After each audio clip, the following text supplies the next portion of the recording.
Game begin. Off-seas, we've been around for about two to 3 years now. We started during the pandemic. We started with virtual tournaments, getting students, from across the province to be able to play together. One of our short-term and long-term goals has been to, provide an opportunity for an in-person event. We actually have teams coming from all over the province. Some of the other titles that we've supported through OFSI has been League of Legends, Smash Brothers, Valorant. So we of course have Rocket League. And our most recent one will be Minecraft Education. So we try to choose whatever title our players want to play. So as long as we have demand for a title, that's the title we go with.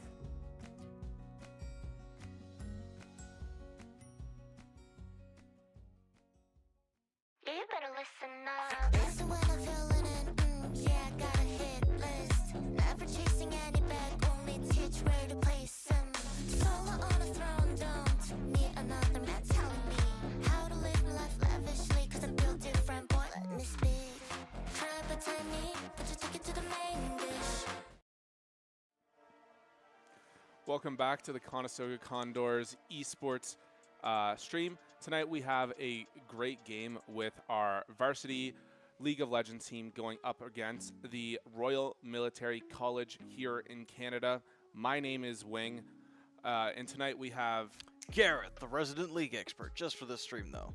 and tonight we are excited because if our Conestoga Condors can take this game tonight, we are going to be going into playoffs, which is going to be a very different turnaround than what we've had so far this year with our League of Legends team.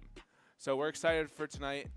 What do you think is going to go on tonight? Honestly, I'm hoping that we're able to get a win because in Division 3, we unfortunately went 0-6. Like you were saying, Conestoga not looking too hot, but we're hoping that tonight is going to be the night where we turn stuff around. And the players actually seem pretty hyped about this. They were practicing a couple different things here and there, and I think we'll talk about that a little bit later. Well, let's go into the bracket a bit.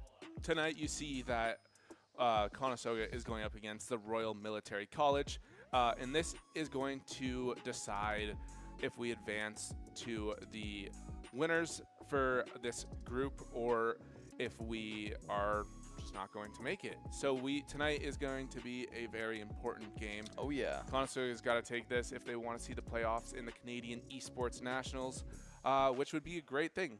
As compared to last year, almost all of our teams made it to either semifinals or finals when it came to the Canadian Esports Nationals.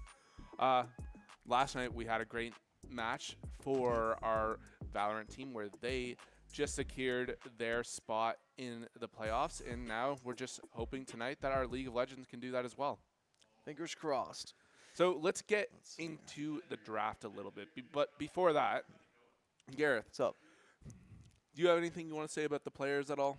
Honestly, yeah, I do. So we have a returning player in the form of the jungler, the support, believe it or not, Mr. Lopaczynski.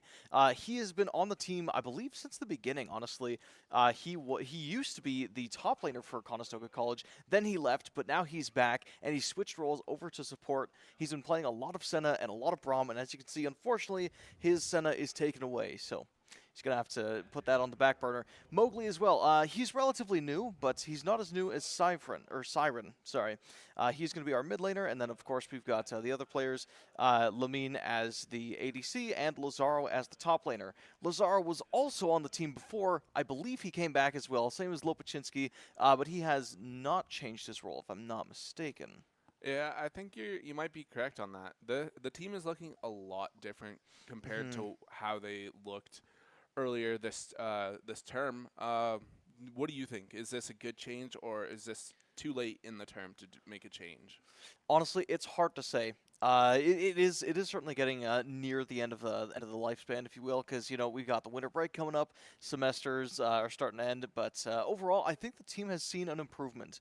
Obviously, I mean, maybe the numbers haven't reflected it that much thus far, but I do like a lot of the synergies that we have seen in the games prior. Even if they weren't wins, there's pieces of what is really good. Okay. Looking at the first bit of the draft here, we've only seen early on player selection. But what is it looking like to you? What do you think is going? Who do you think people are going to choose tonight? Well, honestly, I was very much expecting the Ambessa and the Wukong. The Wukong was something that Mowgli has been playing just kind of in normal games and in solo duos, so I'm not surprised they picked it up. Ambessa is also very good, mainly because Wukong, he is a strong jungler. The only issue is you either have to get early skirmishes or farm like there's no tomorrow. Ambessa is very, very good at early skirmishes. They are okay in late game, but their mid game is horrendous. So I like the top pairing here of the Wukong jungle and the Ambessa. It allows them to fight extremely early and could potentially overrun the Lilia. The only issue is that Royal Military has a great response in the form of the Set and the Lilia.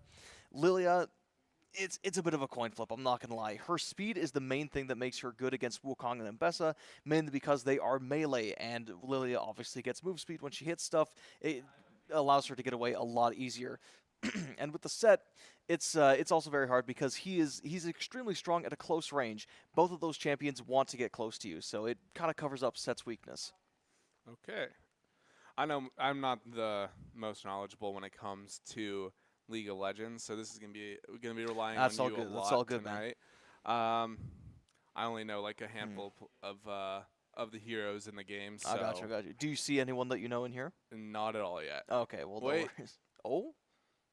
Wait a minute. No No. one so far Not yet. so far, okay. On the yeah. ban list, Interesting. I do see a few that I don't know their names, but when I've played League, I've seen those characters used before.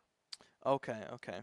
I'm actually a little bit surprised of the Mel ban. I'm not gonna lie. I was researching Siren's just kind of play rate and what he's been doing, and Mel was one of the champions that he actually has a solid win rate on, about 60% in ranked solo duo. So I don't quite know what he's cooking up for the mid lane, unless that's a mid Nico, but we don't usually see that anymore. I do understand the Yone ban though. He's been playing an ungodly amount of Yone with a crazy win rate. I think it's hit like 91%. Wow. So yeah, Yone, he's pretty darn good with it. Yone is a character I do know. Yeah. I've tried him out before. Yeah. Was not easy to use, but Yeah, fair enough. I know that if you have someone that knows how to use him correctly, he will take you take you down very quickly. Yeah, it's a lot of that mixed damage. It's a lot of that mobility. He just has so many tools to allow him to just do whatever he wants. The Vigar ban is interesting. We don't really see it banned anymore. We don't really see it played a whole lot either. So I'm curious as to why he also wanted the Mel gone, because Mel counters Vigar insanely hard. Like it's ridiculous how much power Mel has over Vigar. Yeah, it's just looking at this. Interesting.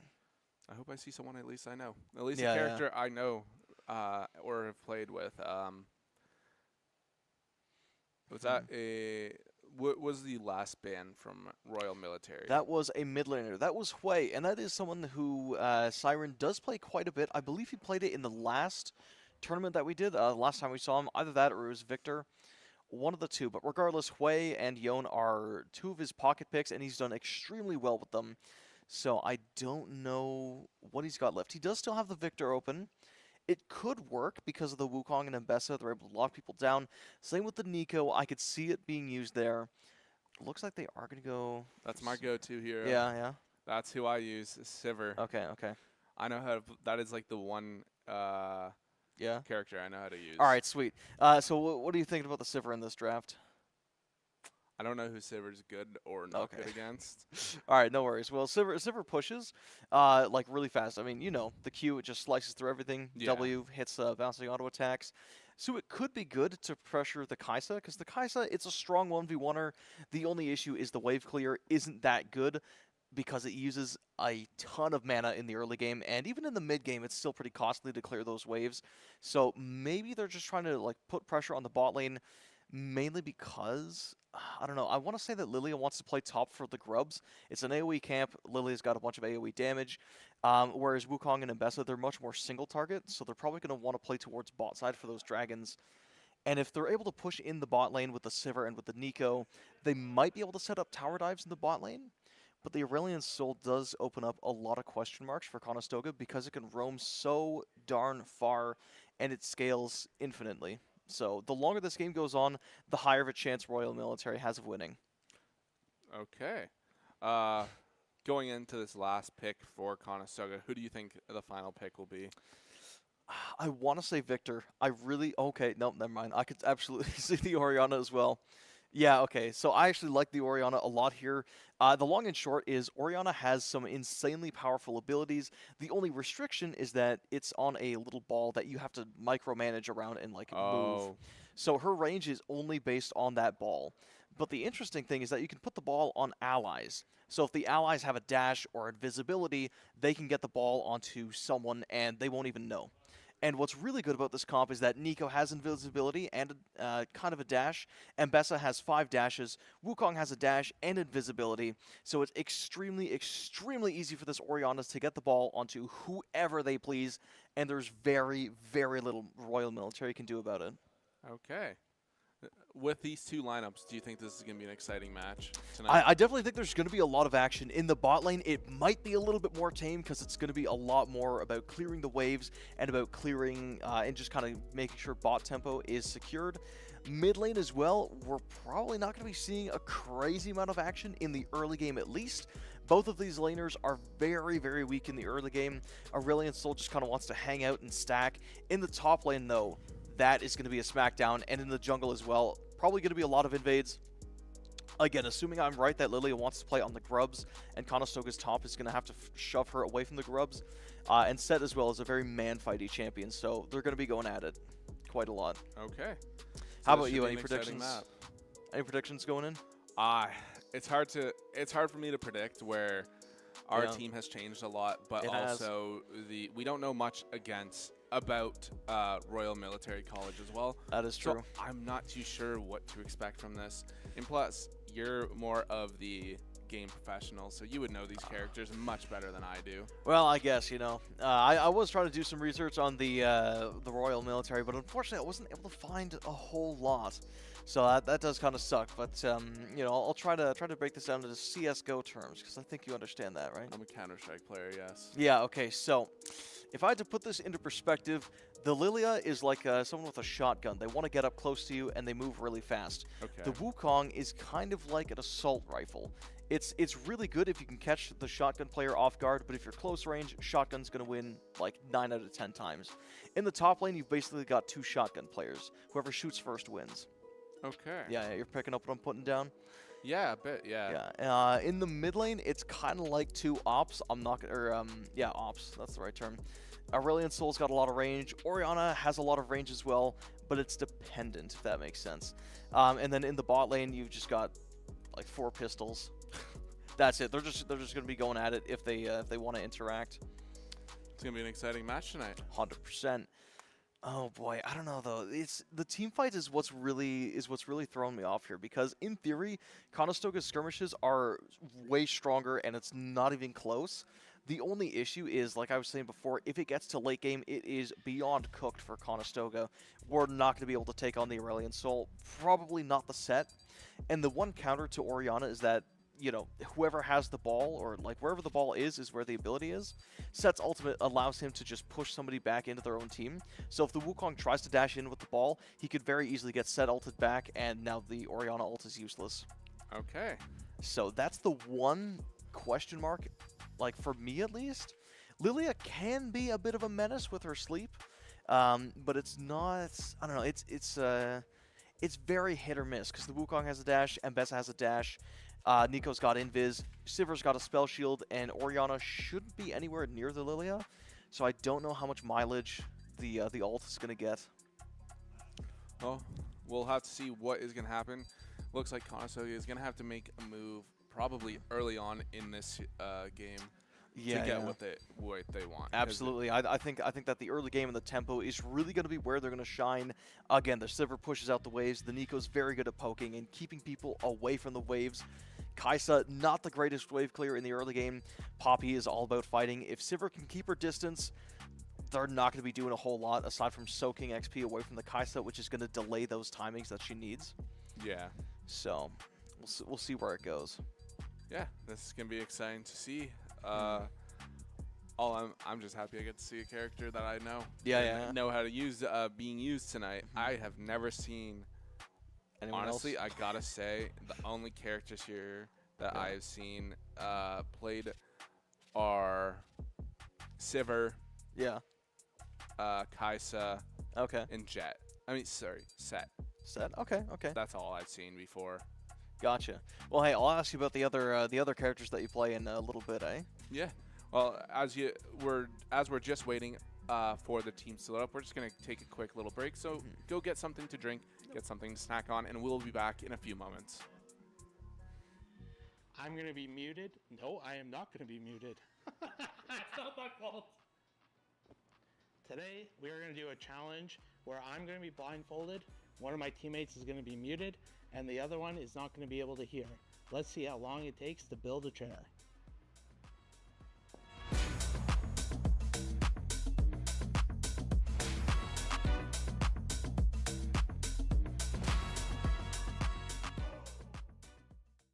What you guys are going to do is you're going to pull out that stuff.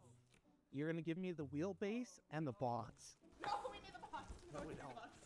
There's right, wait, yeah. Yeah, that's okay. You guys are going to give me the base of it, and I'm going to do the wheels. Yeah, I can't see, so try to stay out of the way. Cosmin, you have to put like the... I'm not talking to you. Cosmin. Yeah. You have to put the base of the seat together with the cylinder thing. And, oh, no. I know, I need this. Oh, God. Sheet. Okay, thank you. Is there screws? Yes, they're in the box. Cosmin, find the box. It's gotta be like an Allen key, right? Yeah, there's a screwdriver somewhere. I'm gonna try to find the pillow. Okay. Maybe the pillow's out? I realize I have no idea where we are at this point. I feel useless now. Oh, I found the pillow. The best pillow in the game. Hopefully you guys are almost done with the base. So when that base is done, Cosmin, it's gonna have to go on this cylinder. You're killing it. Well, I don't know what to do. See, I continue your screws, but the wheelbase was pulled away. I can't see, so like me guiding this means nothing. Where's the base? It needs to go where my hand is. There we go. We're on. Okay. The back part, there's going to be 4 screws. We have to take those screws off first. He's gesturing at me to talk to you. I don't know what he's gesturing. He's Probably thumbs telling up? me. He give me a thumbs up. Okay. Okay. Yeah, he understood what I meant. I really don't know what I'm supposed to do at this point. Let's go, Cosmin. I'm just holding screws. That's good. I'm killing it.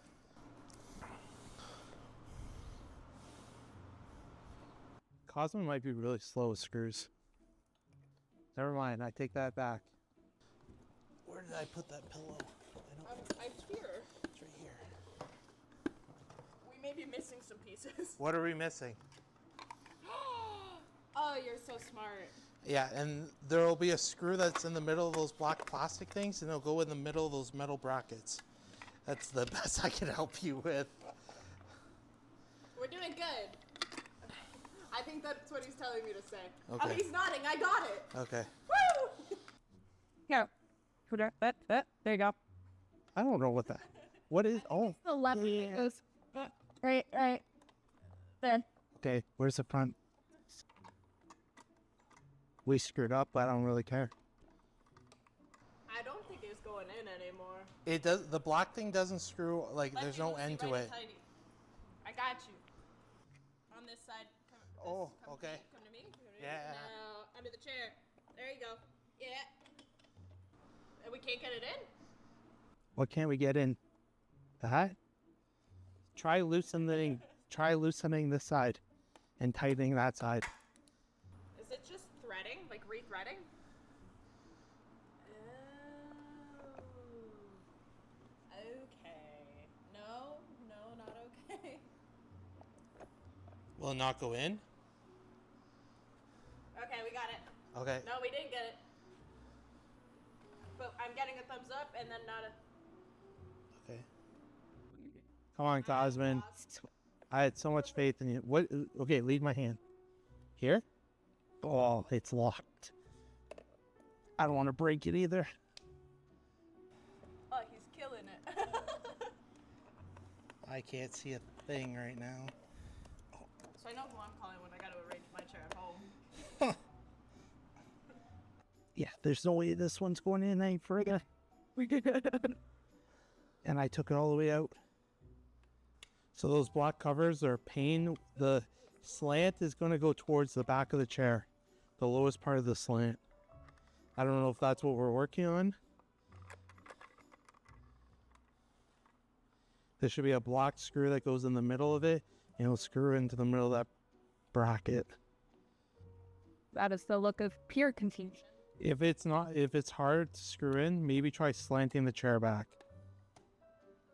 I really thought we had this in the bag, and now we're falling.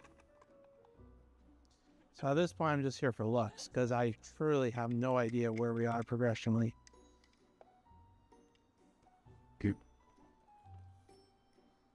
It's holding. I'm not falling. Go, man. Are we done? Yeah. Let's go. Yeah, this one here Can I take the blindfold off? just would not. Okay. So like she just put it in and like gave it a little rotation. You know what it actually is? Dude. This is stuck. Good luck to whoever needs this. This thing is stuck.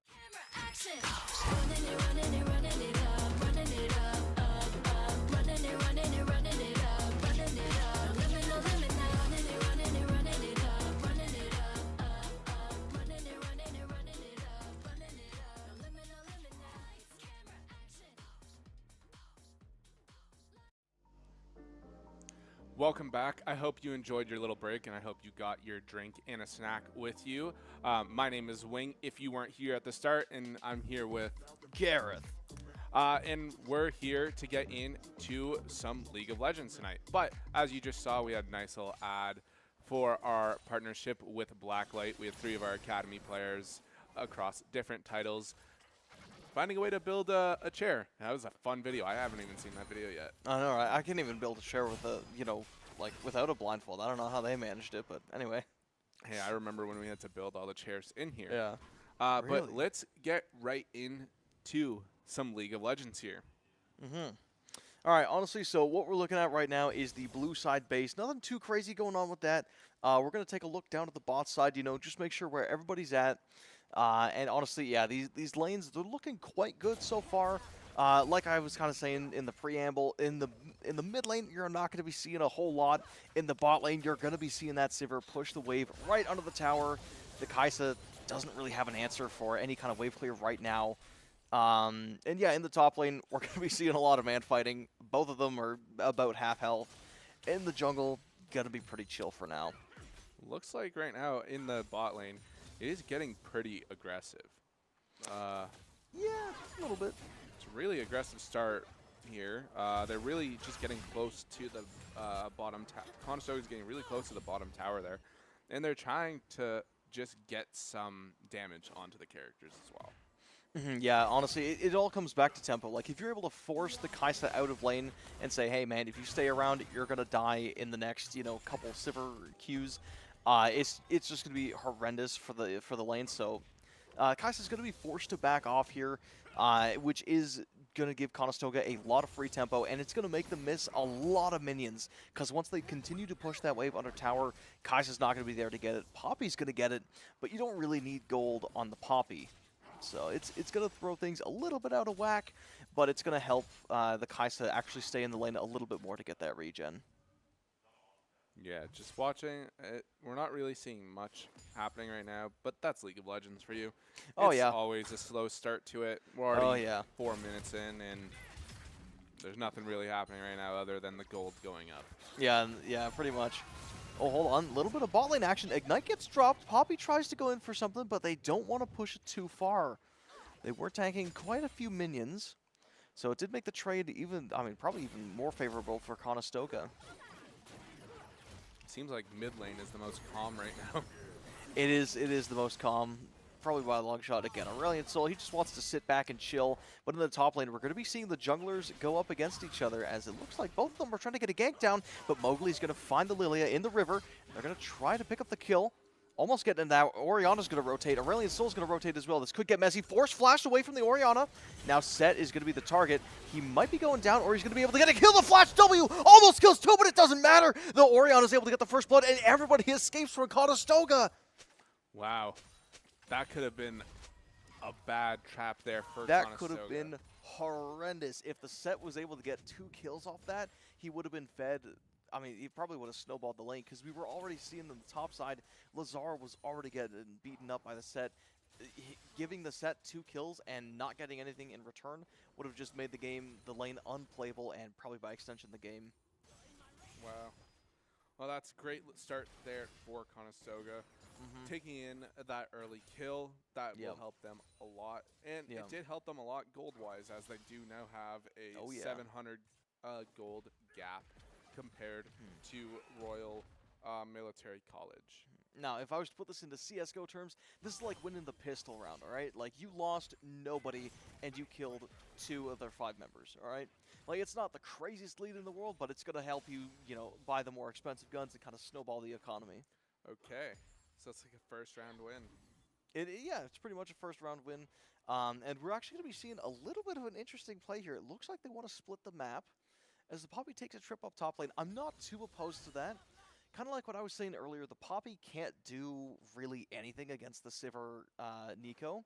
So you might as well try to mess up the top lane, because the top laner does have a slight item advantage, and Poppy heavily counters Mbessa. So honestly, putting pressure on that top laner is not the worst idea in the world. Only issue is now the Kai'Sa is super vulnerable. Wukong's on the bot side, so it's either going to be a free dragon or Kai'Sa's just going to fall over and die under tower. Watching it right now, it looks like that Lazaro is 1 level short. Wait a minute. Hold on, let her cook. Poppy flashes, but they hit the clone instead. They're going to be turned on to the Poppy. Oh, hold on. Shockwave comes out and hits 2. The jungler and the support are going to be going down. All right, Lamine able to pick up a kill. And they managed to get the dragon. Wow, what a steal. Great, some great plays there from Conestoga. Now growing that kill lead way more, and the gold lead as well. And they were able to pick off a dragon there too. That was pretty crazy. Lazaro also going to get a kill for himself. Oh, hold on, another kill? Not quite. Barrier's going to be forced, though. All right, if I had to put that into perspective, that's like you running it down to the B site, killing everybody, waiting for them to spawn again, and then you kill them again. That's basically what happened here. All right, the economy's great. You got a lot of mental wins on the opponent. If they don't figure something out, they're going to start cracking real soon. Conestoga could close this game out fairly quick. Potentially, yes. Again, the Poppy would have to maybe... I don't know. It's hard to say because she counters mobility. Mbessa is all mobility. If they wanted to aggressive duo lane in the top side, it could be doable, but the only issue is, again, the Kai'Sa is weak. They've been shoved out of lane like twice at this point. Almost half the CS of the Sivir.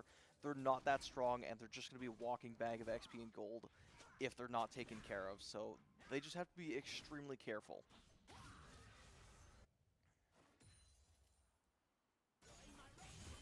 Looks like that Lazaro is going to get a little bit aggressive on this top lane here right now. And then we got 2 people in the mid, maybe looking to take out... oh, there we go. And taking out in mid, just like expect. I thought it was gonna Robot happen. versus Dragon. Clearly, Robot wins. Yeah, exactly. They don't have the command Shockwave for the grub fight, but I feel like it's not that bad because Wukong already has the tempo advantage. Lilia died in the dragon fight, so they had to go clear their bot camps. So they were going to be late inherently to the Void Grubs, so maybe they didn't need it as much, and that's why they went for it. There we go, yeah, Mowgli able to pick up the Grubs completely for free, uncontested. No smite on the Lilia either at that moment, mainly because she tried to use it on the dragon, didn't quite go in her favor. And now Conestoga, they're going to have even more pushing power, as if Sivir needed any help with that. It's like Conestoga is going to have the tower, one of the towers on the bottom lane, almost at half health here, it looks like. Almost. They have to be careful, though, because the Lilia is going to be coming in. They can't be disrespected too much. Sleep could be put in work. Spell Shield popped. Yeah, it's cooked. All right, Pop Blossom going to come out. They do manage to hit the Lilia, so it might be able to save the Sivir. It is. Okay, Sivir's going to have to pop her ult in exchange. No death's going to come out. Was looking really messy, though. Good thing the Sivir was able to back up there and save her life. What is going to affect the bottom lane a bit, but something they'll have Hold on. to... Oh, let him cook. Wait a minute. Oh, there's no way. All right, Brilliant Soul almost got the kill onto the Orianna, but they weren't able to get the damage off. Does force the flash, but in their defense, now the Brilliant Soul does not have his ultimate for the next fight. Oh, Orianna's got theirs. There we go. Siren, the monster. That was calculated. Siren is just picking up kills here in the mid lane. All right, if that was in CSGO terms, that's like if I had an op and you were able to dodge every single one of my shots and then knife kill me. All right, that's what that was. So not something expected to happen. No, not at all. I thought for sure the Aurelion Soul was going to be able to pretty much just wipe out the Orianna with the ulti there, but they happened to survive. And same with the Ambessa. I'm surprised they didn't die, but they missed the dash over the wall. They're dead. Unless? No, okay, there we go. The Haymaker comes in, punches him right out, sends him back to base. If he dodged it, he might have been able to kill the set. If so, then it might have been cooked. Lazaro got a little too confident there on the top lane. He did, yeah. He tried to go for the proxy, but he doesn't quite have the strength that he needs to fight the set just yet. Yeah, he's got to back up a bit. He's got to buy some equipment. But with this, the set is going to have a level advantage now on him. He's going to have a level advantage, but he actually no, he could reset the tempo here. I mean, low-key, it wasn't a bad death for Lazaro, mainly because if you die, it's all about the minions, right? If you get the minions under your opponent's tower and they're not there, you are winning because you're getting gold, they're not. The only issue is Lazaro has TP, and if the set didn't have TP, Lazaro would have been able to make it back to lane faster and basically win regardless because if he was, you know, he gets the push first. But because set had TP, he's able to neutralize the play. Speaking of neutralizing the play, the flash pop loss of the Kaisa. The damage is coming down. Mowgli's ult's coming out. She's dead immediately, and now they're going to have to try to figure something out. Aurelion Soul with the Awakened Skies is coming in hot. Okay, there we go. Double kill for the Nico. Unfortunately, Sivir goes down, but the big ulti's coming in. Boom, baby! It's going to do a lot of damage. It's going to get the stuns out, but it's not going to kill anybody. And now they're set running for the hills. Poppy probably going to be going down next, right into the hands. Triple kill, maybe. Give it to the Orianna. Nice. Clean. Some great plays there from Conestoga, making the kill gap 9-3 with a huge gold gap now as well. This is looking pretty good for Conestoga early on, but it's looking quite good. If I had to put that into CSGO terms, that was like dropping a nuke and not killing them, and you still lost people. Can't drop a nuke in CSGO. That's Call of Duty. I mean, I know that, but like I'm trying to get you to understand like what's going on. Unrealistic. It's an unrealistic. Okay, all right. My fault. Okay, it's like dropping a nuke on somebody in Call of Duty, and you're still down people. It's right. You know, you're on the hill. You've got the advantage. You rotated first. You drop the nuke. You still don't kill them, and you still lose the gunfights. So just it was, you know, it was a little bit of a choke, and I'm not gonna lie. The gold lead for Conestoga, it's not hard to see why they were able to tank up extremely fast with the Wukong already on the Triforce, and Bessa already on the Eclipse as well. It gives her a lot of shields. Lazaro's gonna have to back up. Try to gank it. It's probably a killable. Set does nothing. He's gonna pop the W. Poppy's probably gonna die too. No W on the Poppy either, so any mobility that Lazaro has is going to work. Only issue is Lily is going to be there to try for the counter gank, but Mowgli as well, he's coming in too. He wants in on the action. Probably has the ulti. No, doesn't have the spinning cyclone just yet, but it's probably not going to matter. Steadfast Presence going to come out, but it's not going to be enough to get the Poppy away. Conestoga just putting more and more gap here. Oh, hold on. Aurelion's Soul going to be coming in, but the Shockwave Cyclone combo is going to interrupt him and nearly kill him. Lily is going to try to follow the play, but I don't think they have the damage to do it. No ulti either, and Mowgli gets another kill to his name. All right, if I had to put that into accounting references for you, that's like you're trying to balance the budget, and you just missed the ledger, and then you ripped up the page. I'm barely past accounting. You shouldn't. Don't put anything in accounting terms. All right. Okay. All right. All I can see from this is Conestoga finally taking a tower out here. First tower down in the game. Oh yeah. And they have a huge lead when it comes to the kills and gold here as well. Yep. Also taking out 2 dragons. Now, if I was to put this into marketing terms, this is like you have a banger. Sorry, I'm gonna stop. All right. You know, putting this back into CS:GO terms, I'm not gonna bother. Anyway, point is, Conestoga got a lot from that play. Though Royal Military was able to stem the bleeding a little bit with the Poppy knocking away the Sivir. It didn't allow them to get the kills, so the Kai'Sa's gonna remain alive, gonna get a little more gold. But the item gap is a little ridiculous. Young Tal already on the Sivir. They're scaling with the crits. They've got the crit cloak. So much damage. Evolved boots on pretty much everybody. It's not looking good. Hey, I do have a way you could put this in Counter-Strike terms. All right. It's like it's a 9-0 lead for a team. It doesn't look like they're going to come back from it, but there could be a slight chance they can. Is that more accurate? 100%, man. It's like going on an eco round, you know? You're probably not going to win in the gunfights, but there's a slight chance you could damage the economy, and sometimes that's all you need to swing the economy back in your favor. Perfect. Okay, I will take that. Now, looking could you at the put that levels into here, marketing terms? looking at the levels for both teams here, they are very similar across the board. The only difference is our supports. The Conestoga support is a little bit higher. He's a little bit higher. Loki, not bad. There's the economy swinging strategy. Fantastic ult from the Lilia. Hits so many people. Lazaro under the tower. He's probably going to die to the tower shots. Aurelion Soul's going to try to fight. Okay, everybody's flashing away. Lilia's going to try to follow with the kill, but they get juked by the clone. Bronzy Bowling comes in hot, and then Mbessa goes down. That's a big, big shutdown. Okay. Oh, hold on. Kai'Sa's going to join the play, too. Sivir almost going to die to it, but Kai'Sa not quite having the damage. They might have just died there. Has to pop the killer instinct, but it's not going to be enough. They're going to need to back up here. The fight is still going on, and they've got Lilia coming in for a rebound.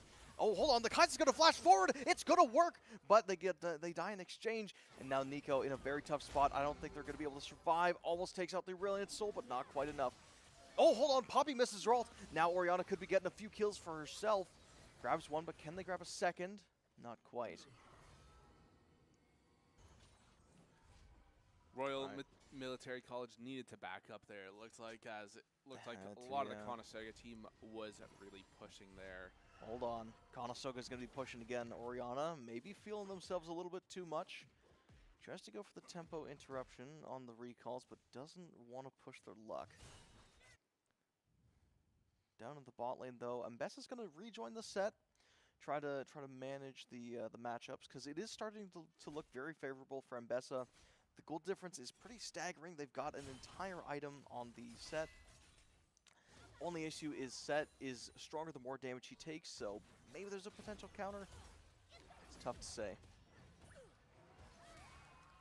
Poppy going to go right in here. They might be going a little too deep as Mowgli doesn't like that too much. Root comes out, Hurricane comes out, and Sivir picks up the kill. That was a kill that Conestoga needed there. They were starting to give up some lives there.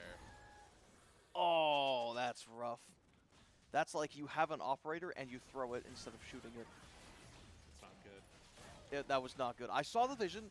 He was just trying to get the Aurelion Soul to step up, and then he was going to flash forward, uses Q, uses W, and he was going to die immediately. Didn't quite go in his favor. Now down to the bot side. Pop also goes out onto two members, grabs the Kai'Sa as well. Impact comes out as well. Lazaro picks up the kill. Set does kill the Sivir, but now that the Aurelion Soul is going to be teleporting right in the middle of everybody, Sleep has to come out from the Lilia to try to stabilize the play. Does manage to get Lazaro off him, and Comrade picks up another kill for himself. Set's almost going to go down here, pops the Haymaker, but it's not going to be enough. The Nico Q, not enough either. Blue team able to pick up the Dragon. Now Conestoga's starting to struggle. Wukong goes down. Looks like, yeah, everybody's everybody's going to die on the side of Conestoga, or Orianna going to respawn. But man, oh man, what an economy swing. Yeah, that was a big play from Royal Military College. That was kind of what they needed to be in to stay in. If they lost that team fight, that could have been the end for them there. Yeah, it might have been just kind of wrap it up situation. But because they did manage to win the fight, this is still winnable for them. If the Aurelion Soul is able to pick up a free tower, pretty much uncontested, and with solo gold, there's a good chance he could come back in this game. Already has the Blackfire, already has the Rylai's. If he gets Leandries, he's going to be very, very happy. A lot of that max health damage going to do work on Lazaro and the Wukong. The Aurelion Soul did just take out that bottom tower, which is going to start kind of closing the gap for both teams, as the gold is only Yeah, it's basically dead Yeah, even I was now. going to say it was only a 400 difference, but now it's a 100 difference in favor for Royal Military College now. Yeah, look at that. Orianna able to do some poke damage, but she's got to be very, very careful, because if Set ults, they are going to die, 100%. Ooh, Nico in a very rough spot as well. Might have to flash away if they have it. We'll have to take it. Conestoga, it looks like they're just getting a little too aggressive in the fights here. Yeah. They're trying to pick off solo fights when they need to be working together here. That is maybe true. It's hard to say, because I feel like with Conestoga's early pressure, they do have the ability to kind of split the map. You know, send 4 people top side, send 1 person bot side, and because they're stronger, maybe force Royal Canadian to have 5 people on the top side and let the person in the bot lane just push for free. But it looks like they're going to go for the Otacon start. It's a bit of a gamble, because I'm pretty sure they know what's going on. And Otacon is going to be shredding their armor and magic resist, so they're going to be a lot less tanky than they want to be for this fight. Lazara also can't TP in front of the set. It'll get interrupted too easily. But I do like the play from Mowgli here to drop the Herald. So we'll see where that goes. I think everybody's backing off the Otacon, because right now the Herald's dropped. It could take out towers. It might not. It was just kind of a deterrent, which is not that bad of a use. Only issue is Kaisa might be able to farm it for free, which isn't the greatest. Okay, alright. Not bad, not bad. We're able to take mid tower. We'll see where it goes, though. Aurelion Sol has the Awakened Skies. Looks like we might get a bit of a semi-team fight here. We might be getting a bit of a skirmish on our hands. I think Lazaro knows that, so he's back. He's going to have to back up here and support his team if needed. Aurelion Sol's going to back. There we go. Finishes up the Leandres. So in these extended fights, he's going to really, really start hurting. So now Conestoga's really got to wrap things up. Otherwise, it might not be possible for them to win. Yeah, looking at the levels right now, Royal Military College really did step up in the last few fights. Not my bad. I thought Mowgli was going to come in there, pop the Wukong ulti, and maybe get a free kill. I think it was doable, but I feel like you want to play it safe, right? The set's getting very strong. The Aurelion Sol's getting very strong. Lilia still has some work to do, but they're getting their core items. They do have the Leandres. They've got the Void Maker, so they can hold their own. They're just very squishy.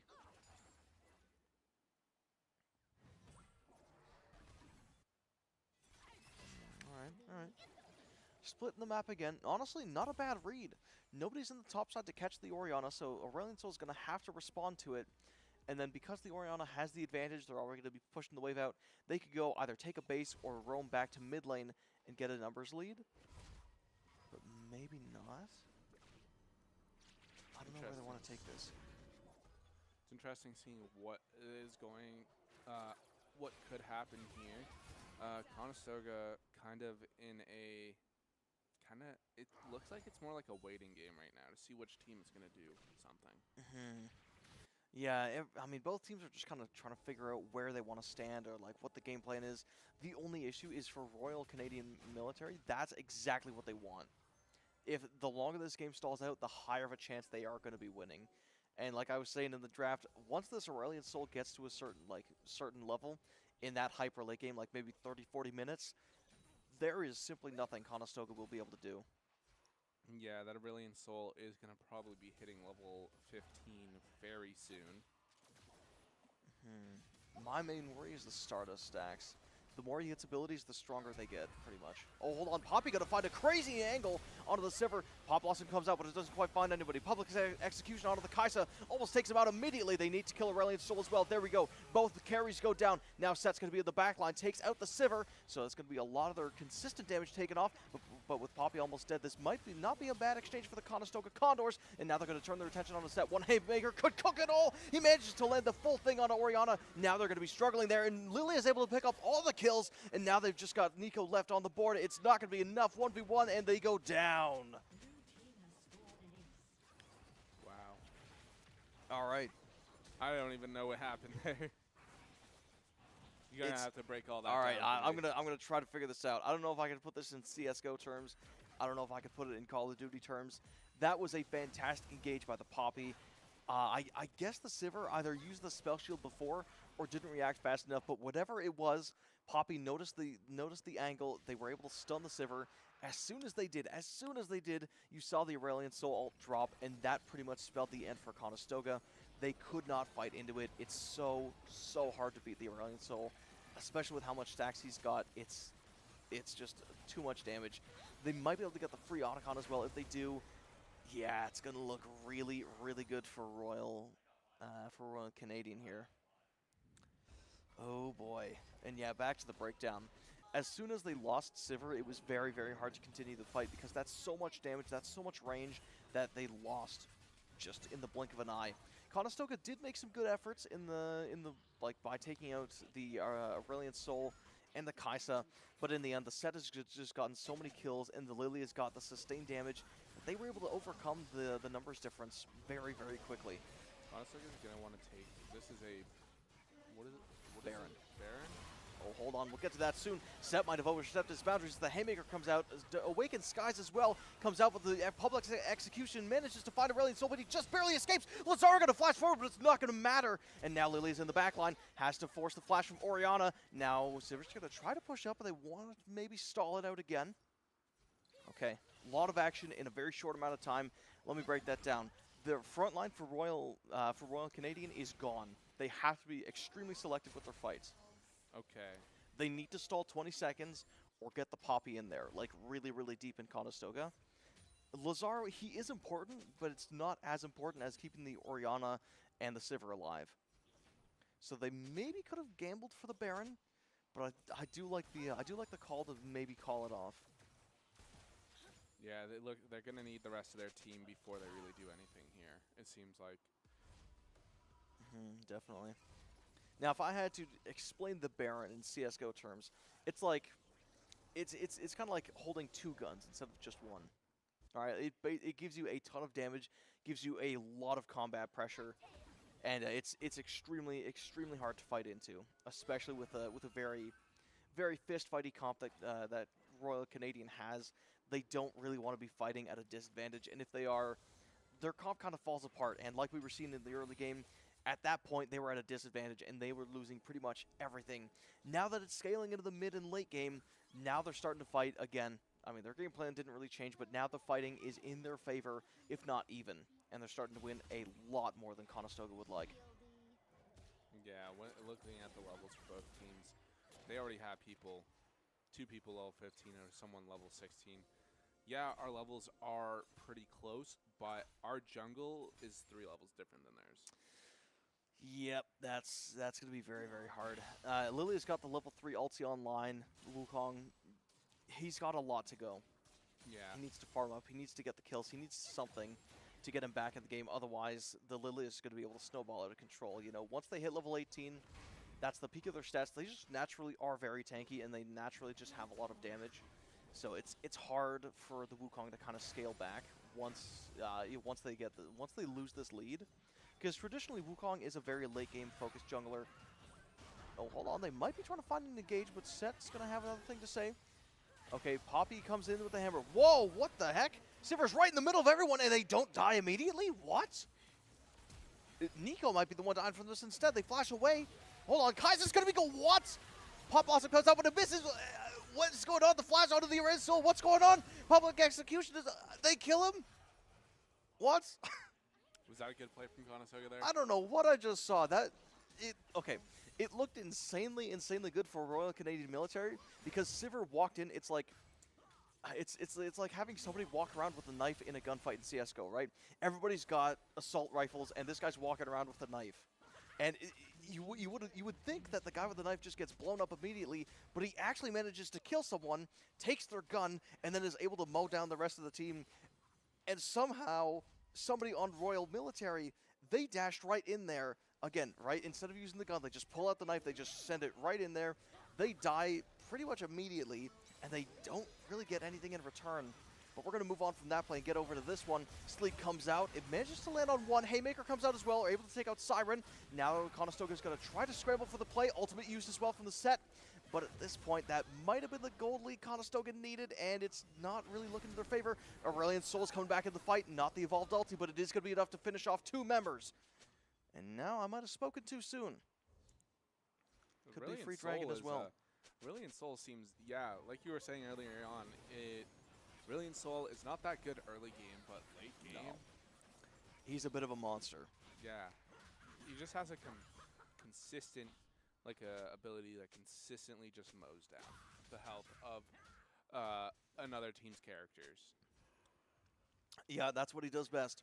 If you notice as well, when that ring kind of spawns around a target like this Baron or a champion, yeah. Aurelian Soul does maximum health damage. So it doesn't matter how much resistances you have, doesn't matter how much health you have, he will do a percentage of your health. So if you have 10 billion million health and his Q does 10% max health damage, you're going to lose 10% of that every time that ring goes around. So the longer he's able to hurt someone with his Q ability, that breathing fire, the more he's going to be able to mow them down. Okay. And the more he lands his Q, the stronger his Q gets. So that 10% could turn into 20%. 20% could turn into 35%. There's so many ways for Aurelian Soul to just blow you up in the late game. It's not something we like to see then. Not really, especially if you are a little on the tankier side like the Wukong and like the Mbessa.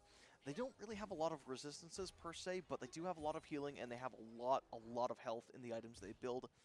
And Aurelian Soul's just going to be able to chew through that like there's no tomorrow. Yeah, looking at it right now, we are at the 30-minute mark, so we are getting into the late game here. And this is what we were worried for. This is what we were worried about with Conestoga having an early game team and Royal Military having a late game team. This is where everything could change if Conestoga doesn't figure out the right timing here. Yeah, it's going to be very hard. And the Kaisa as well, kind of like we were saying earlier, they don't have the best wave clear, but they are insanely good at fighting. And especially if you give them items and time to scale, they are also a monster. They're like the ADC version of Aurelian Soul, but they don't stack. Conestoga is going to have to back up here because it looks like we might be getting a team fight here any moment. Maybe. I feel like at this point it's just the neutral game.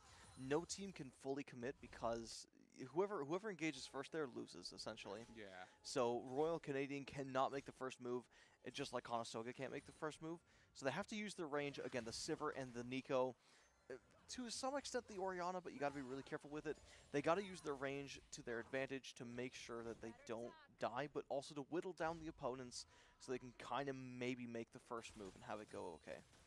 It looks like both teams are just going to actually... It looks like they're both backing up right now. As we are having some people TP back to the spawn. Do you think this is just for them, they're buying stuff? Oh, nope, that was a bit of a bait. Hold on, the Nico, no, they're still dead, right? No, they're able to flash away, but they can't quite enter the fight again. Poppy's really, really deep in there, but I don't know if they can do a whole lot of Aurelian Soul ulti coming down. It's massive, but they somehow managed to not kill anybody with it. And Mbessa going to be coming in too. If they have flash, that's going to be another free kills for them. Wukong was able to turn around the kill, or turn around the play, kill the set. Now the set can't do anything to any of the carries, the squishy carries of Conestoga, and they're actually able to win that. Wow. That was big for Conestoga. That was colossal. They're going to take out the Baron and get the buffs they need. Oh yeah. Again, this is like now they went from 1 pistol to 2 pistols. All right, they're basically twice as deadly now, and the minions as well. If you stand around a minion with the Baron buff, they get stronger. So combined with the Void Grubs that Conestoga has, and with just how inherently fast Wukong, Mbessa, and Sivir can push, if they just want to go for these towers, they will be able to take them down in a matter of seconds. Okay, so this is looking good. It is a bit of a power play from Conestoga. Only issue is it's only going to last 2 minutes. And they have to try to figure out a way to break the defense of Royal Canadian Military in order to make full use of it. Conestoga is going to have to make an aggressive play here then if they want to do anything with that 2 minutes. They do. Mowgli's cooking something up. They know where the Poppy is. He can hop over the wall. They just need to get them to engage. Not quite going to see it.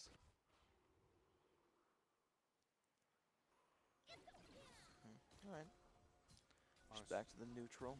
Conestoga is just kind of waiting It's a waiting game, and there's 4 of them here. It looks like they might be stacking up for a fight here. All 5. Oh, no. Yep, all right, Lily is going to find the ulti. They're going to pull the trigger immediately. Poppy gets her ult interrupted. Great Space Maker with the command Shockwave. So that is going to neutralize the play. No sleepy time from what's her name, Lilia either.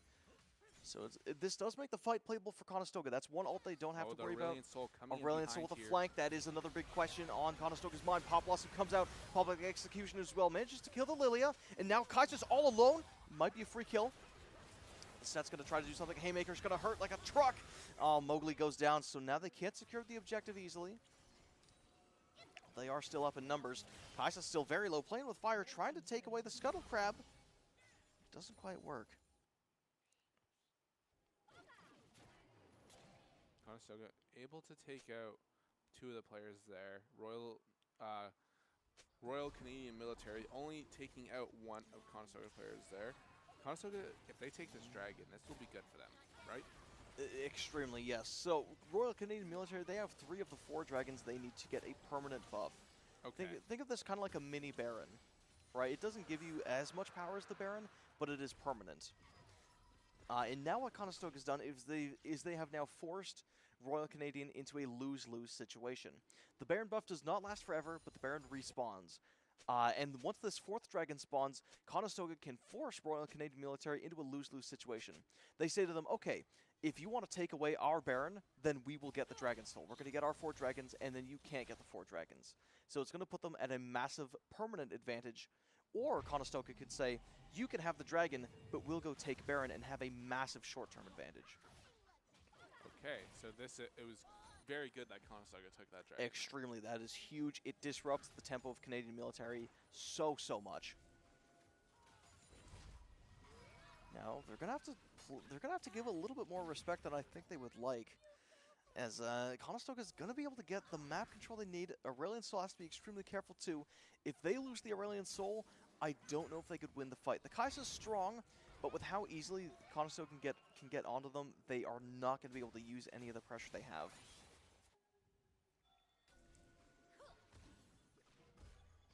Yeah, right now it's just about the waiting game. They need the dragon to come up. Neither team can go in on each other. It's all about who makes the first mistake. Looking here, it seems like Royal Military is going to start putting a little bit more pressure in the middle here. But one of their players is going to teleport back to the spawn, probably to use some gold, I'm guessing. Oh yeah. They're starting to near the full builds. You know, we've gotten very late into game. About 40 minutes, if I'm not mistaken. So a lot of these champions are starting to get their full power. Again, the only issue with the Aurelion Soul is he will never reach a full power. He can always get stronger. That's not good. It is not. Especially with how much safety he's built with his items. He's got health item, and an item that makes him invincible temporarily. So it's great for those bacon saver moments where you just need an extra couple seconds for your tank to come in, or for a stun to come back up, or for a flash to come back up. There's so many use cases, and it keeps him alive, and the longer he's alive, the harder it is to win a fight. This Poppy here in the mid, trying to pick off the Nico. That's, oh wait, what? Okay, Kai'Sa's going to jump right in there. They do manage to force the flash, and now the Sivir's in a very bad spot.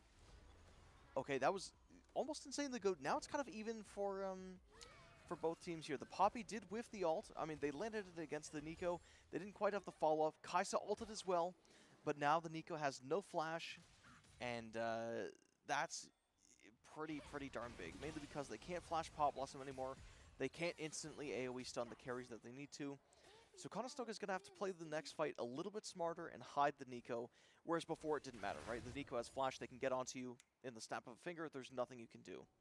Now they have the option to stop the Nico, it's going to be a lot harder. Mowgli here getting very close and now tying up his level with the jungle. That's good, because not long ago he was 3 levels behind, and that was not good when it came to the team fights. But now he's only a 1 level difference and should be leveling up any time now. Oh, hold on, Poppy maybe in some trouble, but they're not going to go for it. They don't know where the Lilia is. I feel like if they knew that he was on the bot side, it would have been doable to go in. They're going to play it safe now. Sivir might have to play it safe as well, As Kaisa and Lilia are on the way.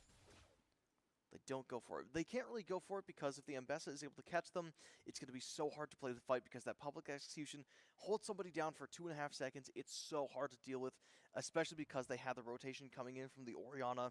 And like we were talking about before, or no, sorry, the Nico.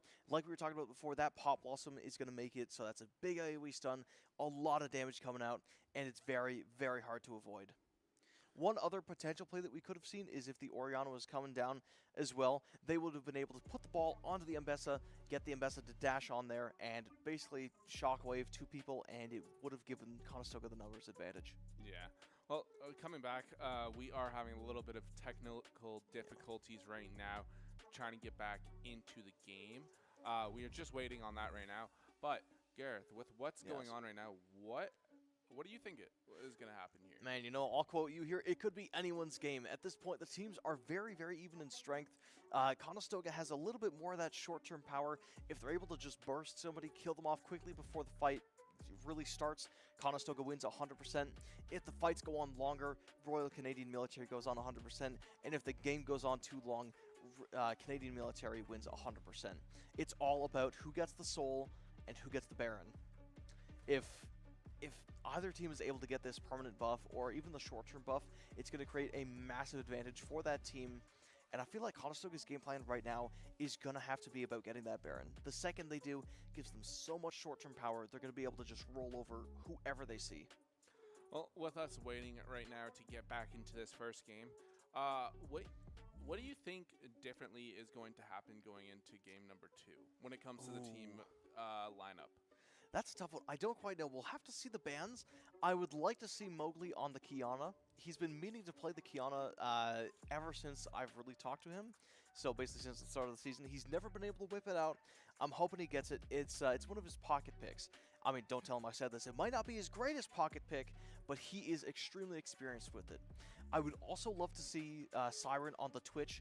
He has an ungodly amount of mastery points on it. He knows the champion inside out. No questions asked. I would like to see Lazaro Senna as well. He also has a disgusting amount of mastery points on it. Or no, sorry, I'm thinking of the Quinn, actually, for our top laner. If he's able to get the Quinn, it might be a real hassle for the other top laner. We're just getting some information.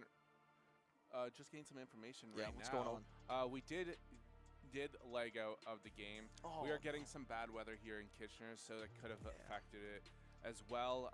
We're going through a bit of a snowstorm, but the information we did get is Conestoga did take game number 1 there we go. That's a big win for Conestoga. That's the first time this term that they've won even a map. That is false, actually. Is it? That's false. Yes, they played it off stream. I forget who they were playing, but they were able to take 1 map away. Okay, first time on stream. There we go. Now we're cooking with gasoline. That's what's happening. Yeah, but as we are waiting to get into game number 2, we're just going to take a little break. So, like I usually say, go get a drink, go get something to snack on, and we are going to be back in a few moments. Okay, so it's what's up, guys? Today, 4 of us are attempting to build a blacklight chair, but we're duct taped together. What's the last part? What's up, guys? Today, 4 of us are attempting to build a blacklight chair, but we're all duct taped together. But there's a catch. I'm the imposter, and no one else knows.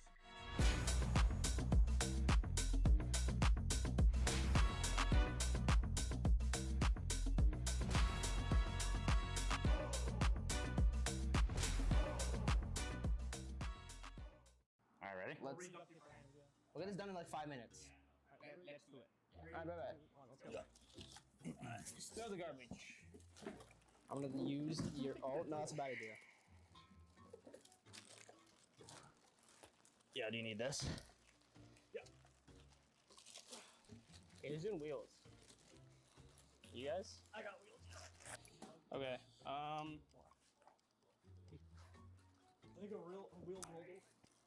I'm missing 1 wheel. Okay, wait to get the bolts off that, so let's do that first. Oh, yeah, sure. Here, I'll do this side. Does the chair have to have every wheel? Probably. Dude, are you unscrewing these with your hand? Yo, can you give me that? I'm actually missing a wheel. It's crazy. How are you missing a wheel? I don't know where it went. You're not missing a wheel. All my life, you're not missing a wheel. All right, it comes with 5 wheels. How do you lose one? What's there? Where? No, that's not a wheel. That's the chair. I'll work on the other parts first. Tell you what. Here, want to try and open these? Yeah, there we go. There we go. Good bet. Should I dump one? Where'd the Allen key go? Yeah. You have the key? No. Where'd it go? How'd you lose the key? I didn't lose it. You had it last. No, I gave it to you. No, you used it last. For what? I loosened mine. I gave it to you. I just did it by hand. You did? Yeah. You good? Yep. Where's the box? We're missing a wheel? Like what? What box? What are we doing?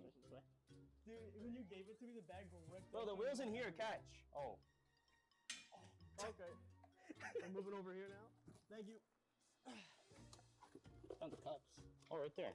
Can you hold stuff like this? Oh, well, that's not it. That's just old, bro. Oh. I don't see it anywhere. I don't see it. Oh, I found it. It's on the ground. Oh my goodness, guys. I didn't put it there.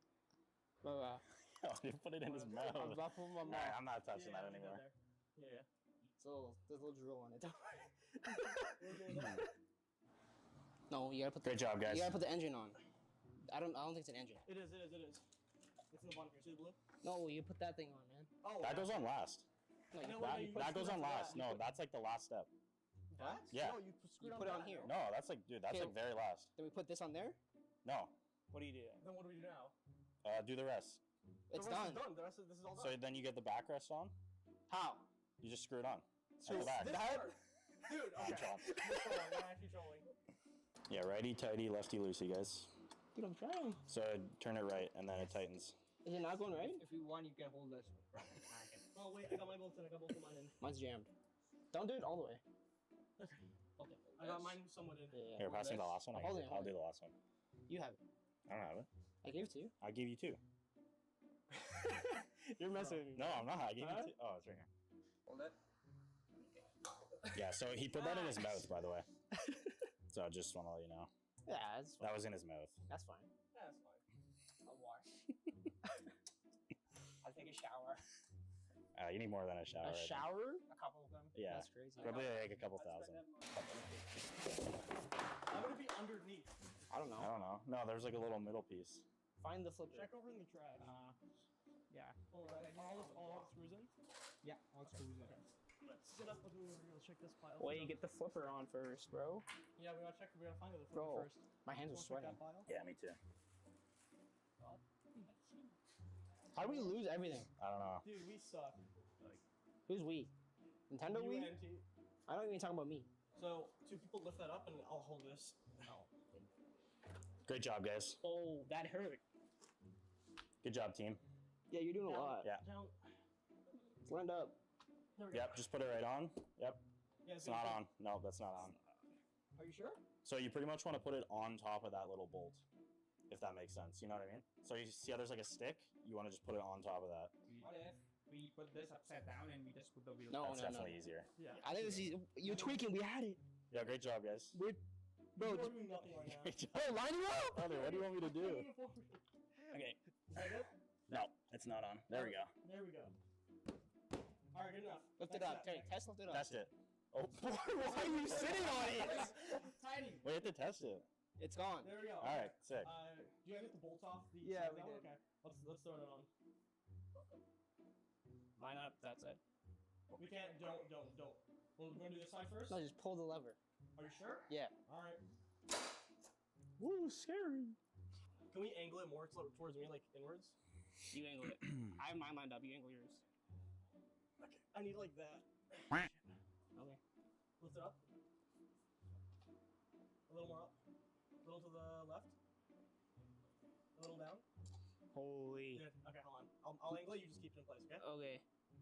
Keep that in place right here. Okay. Don't move it. They said, oh, they got it worse. Yeah, because they can't like hear. Okay, bro. Yeah, right. Yeah. We have 4 sweaty dudes in here. Wait. Brad is the one who's moving it. I'm not doing anything. Bro, hold it. I'm not doing. Hold it. Okay. I'm using my head to hold it. I can't do much more. Okay, that one's like screwed in.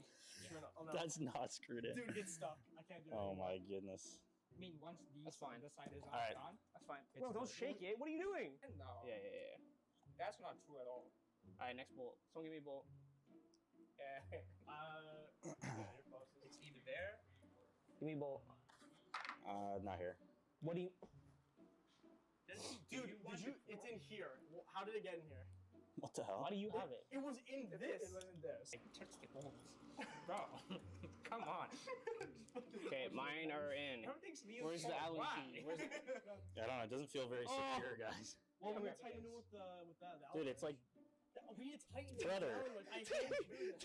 Oh, my bad. Good. All right, wait. Turn it for a sec. One sec.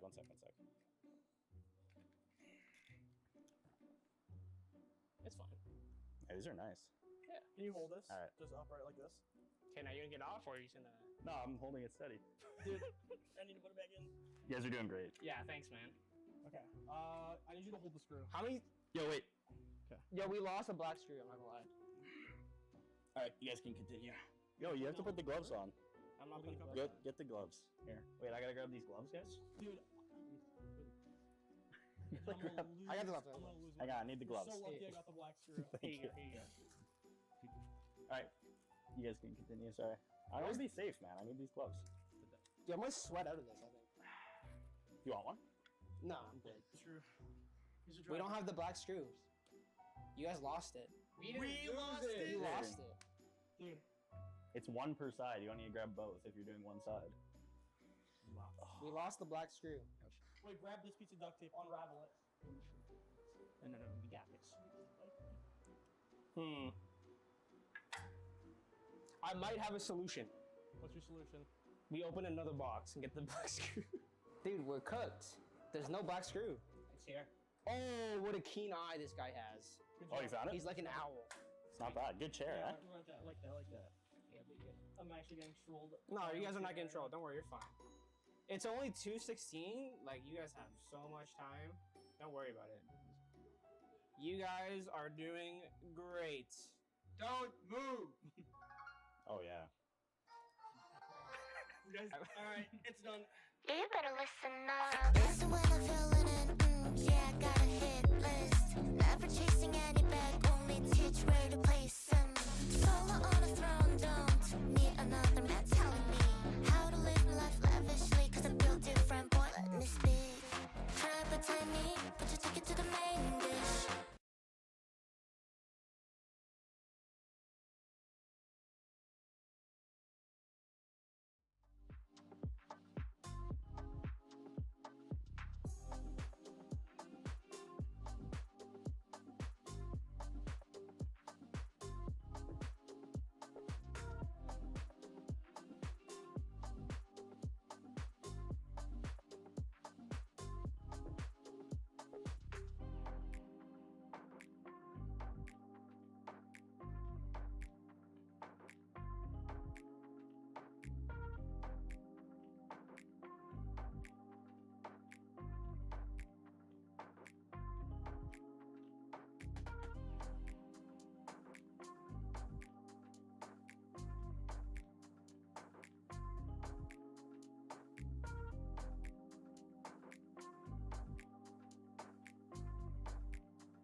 Welcome back. I hope you enjoyed your little break there.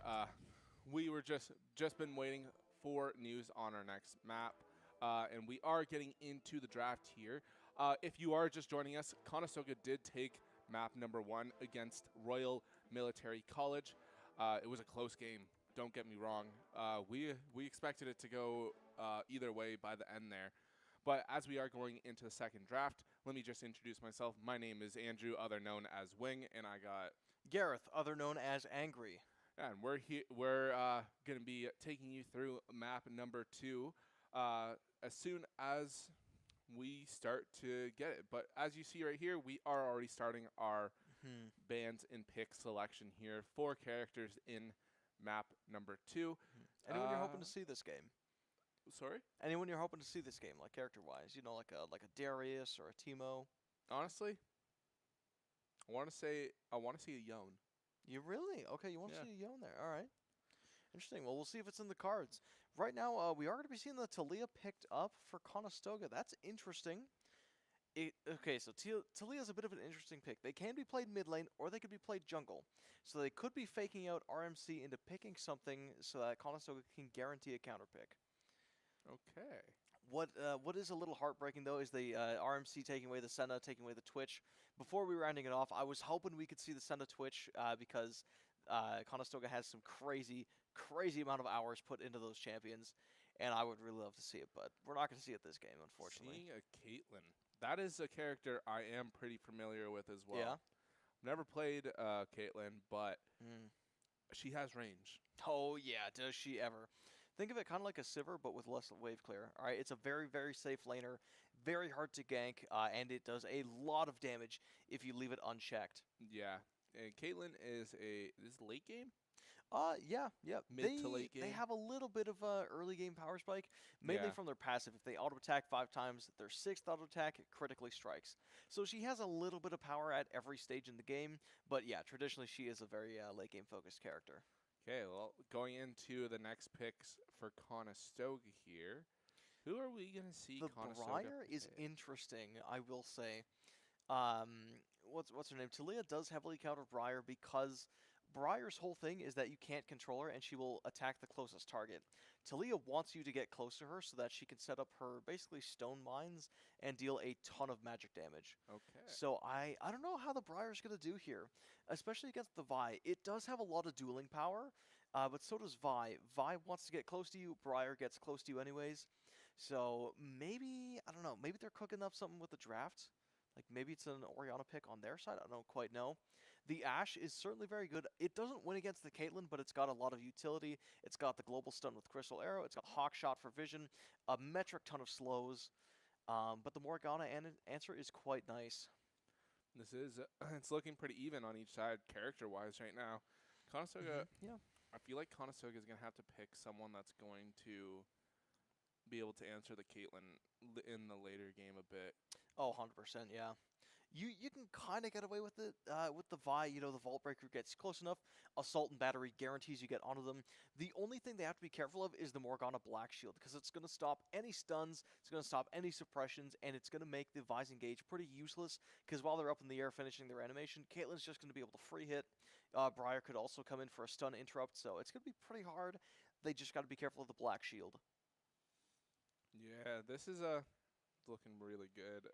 Another character I have seen while playing a couple times is going to be Morgana. And Yeah, okay. It's a very annoying character to play against. It is very annoying. The only thing that makes it tolerable is if Conestoga can stay behind the minions, or if they have someone that summons something, kind of like Nico. Because if you didn't know, Nico can use her clone, and the Morgana Q will hit the clone and nothing else. Oh. So it's if you have fast enough reactions, you can just walk right up in front of a Morgana. If you predict they're going to use Q, you just send out the clone tanks the Q, and you're not rooted. Okay, So that's one potential answer we could see to the Morgana, but until we get to those support picks, we don't quite know. Rakan can be banned away. Yeah, okay. No, that makes sense. Yeah. All right. I like the Rakan ban there. I think they want to try to set up the Briar for success. And I mean, fair enough. It is a hyper carry champion. If I had to put this into perspective, it's kind of like a reverse Aurelion Soul. It is ridiculously strong if it gets ahead. It's pretty solid in the early game, but it is horrendous in the late game if you don't get ahead. Even being even in gold, you're losing on Briar. You have to get ahead with this pick. But we are going to see the Bard. Hold on. Wait a minute. No, something's going on here. Is that a Morgana jungle and Briar top? Because the Bard has to be with the Caitlyn, because it's good with the trap synergy with Q. Bard Q. And then the healing packs as well makes the lane safer. Harder to gank as well because the Vi. Right, Bard just tunnels away. The Vi literally can't do anything. But then where's the Morgana going? Because traditionally Briar's a bit of a top laner, traditionally a jungler. But I guess it could go top if the Morgana's, unless it's a Morgana mid. We haven't really seen Morgana mid, but it has been played quite a bit.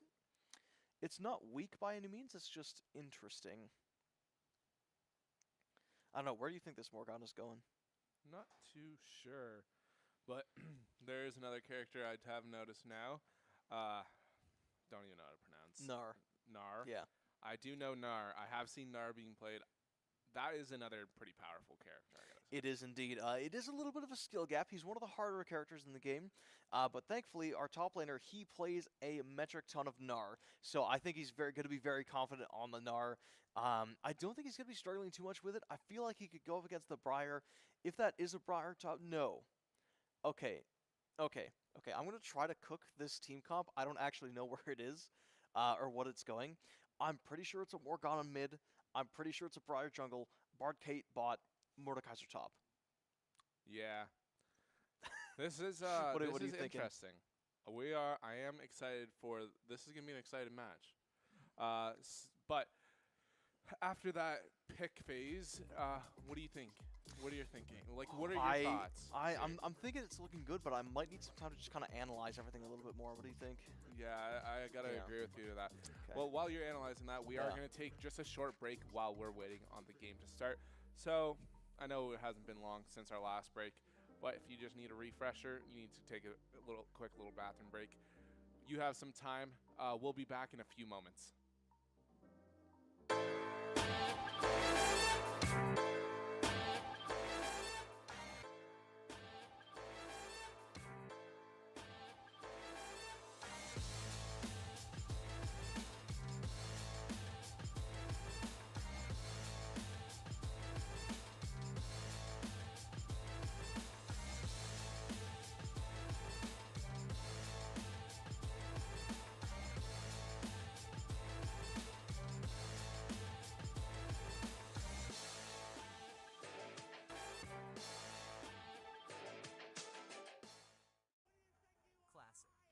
Alright, what do we got here? Oh, chat, this guy is cooked. Oh, pre-fire. Pop it open. Warming up those fingies. And now he's just not missing any shots? That can't be how that works. Moving on. Ooh, obelisk. And chimps and VR helmets. And a legally differentiated enough version of film score.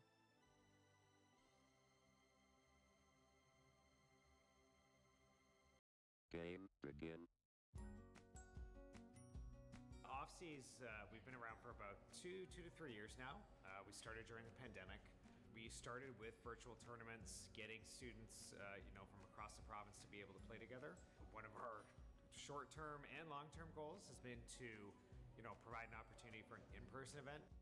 We actually have teams coming from all over the province. Some of the other titles that we've supported through OFSI has been League of Legends, Smash Brothers, Valorant.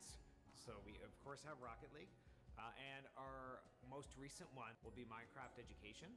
So we try to choose whatever title our players want to play. So as long as we have demand for a title, that's the title we go with.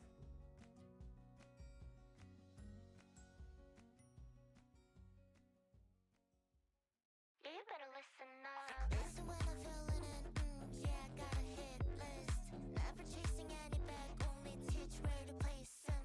Solo on a throne, don't need another man telling me how to live life lavishly. Cause I'm built different, boy, let me speak. Try but tiny, but you take it to the main dish. Welcome back. If you're just joining us now, my name is Wing, and tonight we have Gareth, also known as Angry. And we are back going into map number 2 Last you saw of us, we were going through the bans and picks phase of the map selection for League of Legends. Conestoga taking map 1, now going into map 2, hoping to close out the series here to secure our spot in playoffs. Angry, how are you feeling going into this game number 2 after that? I'm feeling good, if not a little bit confused. During the draft phase, we had a little bit of a shakeup. I'm not gonna lie. We saw the Bard picked, we saw the Morgana picked, and I believe we saw. Oh geez, I'm racking my brain here. I think it was a Briar as well. I wasn't 100% sure where these picks were going, but I think I figured it out. I'm pretty sure it's a Morgana mid. I'm pretty sure it's a Bard Caitlyn bot, and I'm pretty sure it's a Briar jungle. If I'm wrong, I don't know. My bad, I guess. But I don't think you'd want to go the Briar top against the Gnar. It's such an unfavored matchup. Even when the Gnar goes Mega Gnar, it's still so insanely favored towards the Gnar. He has so many stuns, and there's so many ways for Vi to come and set up. It'd just be the freest ganks ever. So I really don't think it could be the Briar top. Yeah. Well, while we're waiting, the game is about to start any minute now. How are you feeling? If Conestoga goes into playoffs for Canadian Esports Nationals, how do you think? Where do you expect us to be? Do you think we're going to be a finalist team? Do you think we're going to hit semis? What do you think will happen? Honestly, it's all about the flexibility of the players, because one of the biggest things in League is, the game starts before it actually starts, right? It's all about the draft phase. The more you can throw off your opponent, the more that you're going to be able to make them second guess themselves and pick maybe a bad matchup at the top lane, or kind of screw over whatever team comp they're trying to go for. Like this team comp we're seeing right now, very good play from Canadian Royal Military, because honestly, it had me in a loop, so I don't know about the boys, but it might have confused them a little bit as well. So again, long and short, it depends how many champions we're willing to play. If we do expand our pool, I could very easily see us being finalists. A lot of our players are in the higher end of Grandmaster, basically just one step below Challenger, the highest rank in the game. So it's not unrealistic for us to be in the top tier. We just need to have a wider pool, and then we can get that top tier status. Yeah. Well, let's keep talking about League of Legends, but let's move away from the collegiate scene. Sure. Do you watch competitive at all? I've been dabbling a little bit. It's been hard because of school, but I keep up. What team would you say is like your go-to team to watch? So honestly, if you're just getting started, I would probably say SKT T1. They are the reigning champions. They've won back-to-back world championships. Nobody tops them.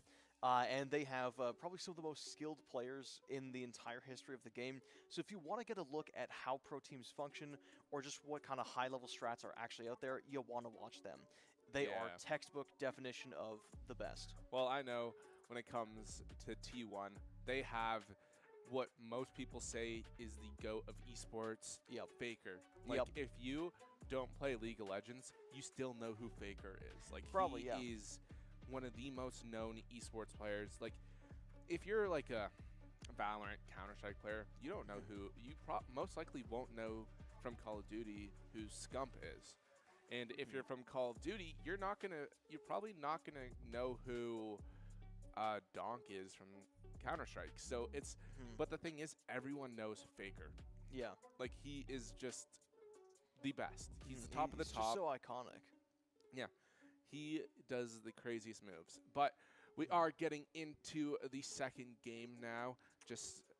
We're just waiting for it to fully start here. So I believe I was right, yeah. So okay, so just to clarify, on our team for the Condors, we have the Gnar in the top lane, we have the Vi in the jungle, Talia in the mid lane, Ashe, Leona bot side. For Royal Canadian Military, they've got the Mordekaiser in the top lane, Briar in the jungle, so we were right, Morgana in the mid lane, 2 out of 2, Bard Caitlyn bot lane, 3 out of 3. Oh, hold on now, early action though. Nice. Okay, good stun on Leona. Popping the Ignite early. Bard might have to start E here. If he does, he's cooked his lane. Has to force the flash. There we go. Okay. I don't know about that one. The Ashburn and the flash, it's not the worst thing in the world. Caitlyn does not have the most skill pressure ever. Not really with the Bard either. Are able to trade a little bit of poke damage, but overall very worth for Conestoga. Able to catch the Bard, collecting his chimes, basically catching him, red-handed. Nothing really to use to defend himself, and he got caught. Wasn't able to take it out there. Talia as well, going to be doing pretty good against the Morgana in the early stages of the game. Once we hit level 6, it might be a different story, but for now, it's kind of going to be a repeat of that Aurelion Soul in an Orianna game. Not a crazy amount of action in the mid lane. Siren going to have a lot more poke than Morgana early. Late game, it could be the other way around. Yeah, it looks like the Gnar is going to struggle here up top to the Mordekaiser. Yeah, I'm very surprised with Conestoga letting Royal Military get the characters they did. Like, what I know, Mordekaiser, Morgana, and Caitlyn are very good characters to use. Oh, absolutely. Caitlyn has probably some of the highest damage per second in the entire game, hands down. Very few questions asked. Mordekaiser as well, insanely strong duelist. As soon as he gets you in the Death Realm, unless you're a 5,000 health tank, you're going to die in the next couple seconds. And Morgana as well. So much utility. Like we were talking about in the draft phase, it has the Black Shield. It has a 3-second route. It's a very safe laner. So it does give them a lot of breathing room to kind of make mistakes and kind of regroup, come up with the game plan. On the other hand, giving Lazaro Gnar might be the nail in the coffin. This guy, his Gnar is iconic. Same with Lopachinski. No doubt in my mind Lopachinski's telling Lazaro, or has told Lazaro, a cool few tricks on Gnar. And same with the Vi as well. Mowgli does play a little bit of Vi, and he's pretty deadly with it. So I don't know if giving him the Vi was the right move. And the Leona as well. Extremely, extremely potent support. Very hard to lane against. That was extremely close there. Lazaro was almost able to take out the Mordekaiser. One more hit and that would have finished that fight up there. But yeah, the tower was there to protect that Mordekaiser. Going into the mid now. Yeah, it's like you said, we're not going to see really much from the mid lane right now. This is going to, early on, is going to be a lot of bottom lane and top lane. We haven't even seen where our jungle is yet. Our jungle's just kind of chilling right now. Yeah. Also, he's just going for those clears. I feel like with the Vi at this point, you know that the Briar can't gank the top lane. Gnar could just hop away. You cannot gank the mid lane. You're just setting yourself up for failure. Taliyah has way too many options to make it go south. And you can't really gank bot lane either. Ashe has slows. Leona's got stuns on stuns. It's impossible for the Briar to move. So at this point, I feel like Mowgli just wants to get that level 6 advantage because at the end of the day, it does give him a lot more skirmishing power than the Briar ulti does. Briar ulti allows them to gank more, but like I was saying, there's not a whole lot for them to gank. Yeah, I kind of agree with you on that. Looking at it here, this top lane right now, we might be getting 2 players up here on the top lane. Is it diveable? It's diveable, baby. Lopachinski. Wow, he survives! The level up able to save him.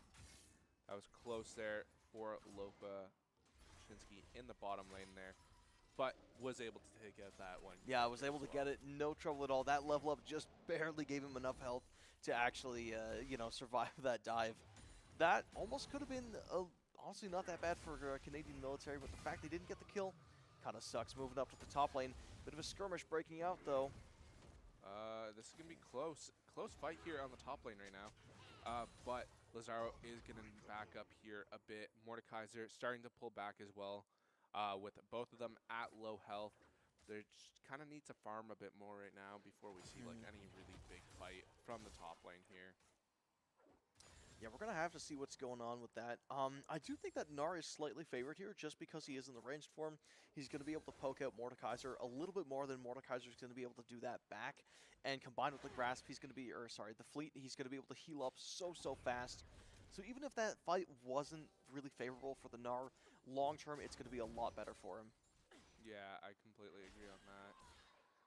Going into this bottom lane now, Conestoga has 3 of their heroes here. Looks like they're going to start looking to get into a fight here. 2 of them almost taking out one. What an escape. Hold on, Mowgli might have just gone way too deep there as Briar's going to be there to maybe pick up the play. Lazar going to try to finish it up, but the Bard was just barely able to escape with his life. And now they're going to be able to turn it onto Conestoga. They don't have a stun available quite yet, but the Briar Stun is going to be coming up soon. The Weaver's Wall coming in as well. Going to stop a lot of people from coming in, but it's not really going to matter. Hold on, Ashe flashing forward, trying to finish off the Bard, but he doesn't quite have the damage. Stun not going to come out from the Bard. Electrocute going to bring him low enough, and Caitlyn going to shoot him in the face for a triple kill. Now in the mid lane, Taliyah's going to be dropping low, but they don't quite have enough. Hold on, Morgana not able to find the root either. And now things are going to slow down again. That's not good for Conestoga there. Letting Caitlyn get all 3 of those kills Nope. is really going to start making her a bit overpowered. That's something I know. Yeah. I've played a league enough to know if you let Caitlyn get those kills, you're going to have some trouble. It is, especially with such a squishy laner like Ashe, and especially with a squishy mid laner like the Taliyah. It's going to be really, really hard to play into this Caitlyn. But at the end of the day, it's all about the positioning. If the Morgana is not near the Caitlyn, I have a feeling that they will lose. You know, Caitlyn or, no, Morgana or Mordekaiser, if neither of them are near the Caitlyn, Mowgli has a free engage. Caitlyn's going to die in 2 seconds. If either of them are near Caitlyn, it's a coin flip. If both of them are near Caitlyn, I don't think Conestoga could actually realistically make a play. Yeah. Looking at it here, Conestoga is going to have to figure out something to start gaining a little bit more advantage here. With Royal Military, their character starting to gain more levels and starting to put a bit of a level gap between them and Conestoga, but it is still close. But I feel like we're gonna be needing to see something on this top lane soon. Maybe. I feel like at this point, the grubs are going to be spawning. Lazaro has to get into Mega Gnar as soon as possible just because it's going to give him so much extra utility to play with. And if he's able to secure that Mega Gnar, there is no way Royal Military can actually fight this. They will have to back off and concede. No questions asked. Like, they will not be able to do it. Crystal Arrow going to come in. Hold on now. Mega Gnar going to be coming in as well. The Briar might be cooked. That's going to be all to the wall. Slam into the wall. Rock going to be thrown into his face. Black Shield going to be coming out, which might be able to save him. Lazaro going to drop extremely low and is going to die to Comrade. Hold on, Gnar going to be going down as well. Now Taliyah's going to try to be in a 1v4. Not looking good. Mowgli actually dies to Mordekaiser. We might be seeing a map 3. Hold on now. Caitlyn going to be trying to die, but they missed the Q, they missed the E, and now Ashe is going to be turning the fight. Do they have the attack speed? They certainly got it. The cleanse is going to go out, but the level up's going to save him. Oh my goodness. Wow. Crazy team fights there. That was a crazy bunch of action. I'm not gonna lie. Okay, so granted we didn't really see Mowgli go up against the Mordekaiser in that fight, but clearly he didn't win because Mordekaiser was able to leave the death realm with the stats, gave him a lot of combat power, a lot of AD, a lot of armor, and a lot of attack speed, which I guess was able to snowball the fight enough in their favor. And now Conestoga is down in gold, but in terms of the late game, I think Caitlyn's stronger. In terms of supports, I think Leona's stronger, just with raw combat. Bard easily wins in utility. Taliyah has a significantly better late game than Morgana. Junglers are about even. And I feel like Gnar is just... It's hard to say, but I'm going to have to give Gnar the point for the late game just because of the amount of utility he has. Yeah, this is it's going to be good. Conestoga's going to have to do something, though. Because it looks like Royal Military is going to start adding more of a gap. You see here in the middle, there is going to be a bit of a fight here. Nothing's going to come out of it, but our Siren is going to need to back up here and make sure he keeps his life. But it looks like we might see something here in the bottom. As there is a dragon out, both teams are going to want to take this. Conestoga especially needs to take this right now for that early on support, though. Yeah, they're going to want this dragon, and they do manage to get it, fair enough, but now the challenge is getting out. And they do manage to get out, but the Leona's dropping really low. Ashe is dropping really low, but Leona also needs to hit level 6 immediately. As soon as they do, the Caitlyn is going to have to play extremely safe because they don't have cleanse. They will not be able to escape Eclipse. And with Bard, he does have Tempered Fate, so it is still playable. It's just the communication needs to be up to par. Backing off now. Ashe able to take a reset. Let's keep our eyes on the mid lane there. The Taliyah's dropping low. They're going to have to concede a few waves. And the second you start conceding waves, the second you fall behind in gold and experience, and it's harder to come back. And that's why we saw such a big level lead from last map with the Royal Military jungler being so far ahead of our jungler. You know, that 3-level lead, that's because their jungler was able to get all the farm on the map pretty much uncontested and allowed them to kind of snowball their XP lead into that 3-level gap. So I'm hoping that the Taliyah is able to keep up with the Morgana. If they don't, they're going to fall behind, and they're going to delay those late game spikes that they need a lot later. Yeah, just kind of going on right now. The 1 grub to 2, it's not the worst thing in the world. If Conestoga got 2, it would be a much different story because they do have better pushing power. It's just difficult to counter push this because of how much wave clear the Morgana has. The Mordekaiser can very easily pull you into the wave. Caitlyn's got the traps, Bard's got the stuns, so it's hard for anyone to really push up here. Just what looking right now, seems like we're just kind of seeing more of a, just it seems like it's a very calm gameplay right now. Not much attack going on. We are seeing Conestoga fight a little bit of the towers on the bottom lane. Not caring that there's only, at the time there's only one, that's what's the? Briar. Briar? Yeah, they're in the jungle. I was watching them walk bot lane. I was thinking they were going to go for an ult play. Relatively straight lane, so hold on now. All right. And back to what I was saying. Briar could have gone for an ult play onto the bot lane. Once you get the Unending Despair in there, it's very hard to dodge it, especially if you don't know it's coming. It could have made... Oh, hold on now. All right, okay. Arrow comes out, but Eclipse is also going to come out. Caitlyn, no cleanse. No flash either. Hold on. Okay, they're blowing a lot of summoner spells, and I don't think it was maybe that worth it. Bard isn't there to respond to the play. It is going to be worth it. Leona lands the E. Leona probably doesn't get the kill, though. Lamine Yamal is able to pick it up instead. TP forced to come out as well from the Morgana, and now they're going to be flashing forward with the ulti. Mo not able to pop the spell shield in time. Double stun coming out there. Comrade able to kill Yamal. Now Leona's going to be able to distract the other 2 members of the team, tanking the ultimate from the Briar, allowing Conestoga to finish up the play and still come out on top. Taking out that Morgana there was great, but the Mordekaiser is here no and way. is looking to get Oh, something. no way. What a crazy play from the Mordekaiser. Able to find the Death Realm even while Weaver's Wall was coming in hot. Now Mowgli almost going to be able to save him. Now he's going to have to try to flash away Mordekaiser, trying to tank up the tower, is able to find the kill, and is not going to be able to die for it. Conestoga just lost half of their team in that battle there. This not going to be good. The Mordekaiser coming into the bottom there to take into that fight. You do not want to feed that Mordekaiser right now. No, siree. 4-0 already. A lot of money on that guy. And that's probably one of the last people that you want to feed on the team. Mainly because, like I was saying earlier, he can isolate those duels instantly. If he sees someone he doesn't like, boom. They go to the Death Realm, and it's so hard to fight him. And like we saw there up against Siren, he was trying to fight the Mordekaiser. He was trying to get away, but he couldn't angle the Weaver's Wall enough, and he got caught. Yeah, and we're gonna need to see something from Lazaro here with Gnar. He needs to start getting some kills. He needs that. He needs the gold right now. He needs to start buying some stuff.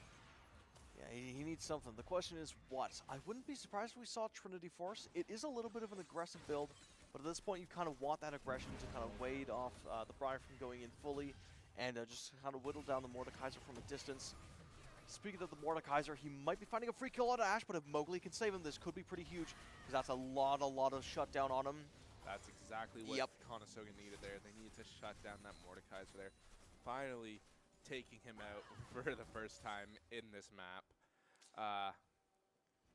That's good. Yep. Massive gold swing there. Talil almost going to find one, but the Magical Journey is going to come out just fast enough. It's going to allow the Bard to get out of there basically scot-free. But now the Rift Herald is currently being contested by Royal Military. They are probably going to be able to get it for free, but with the Dragon spawning, I feel like Conestoga is okay to trade. Ooh, hold on now.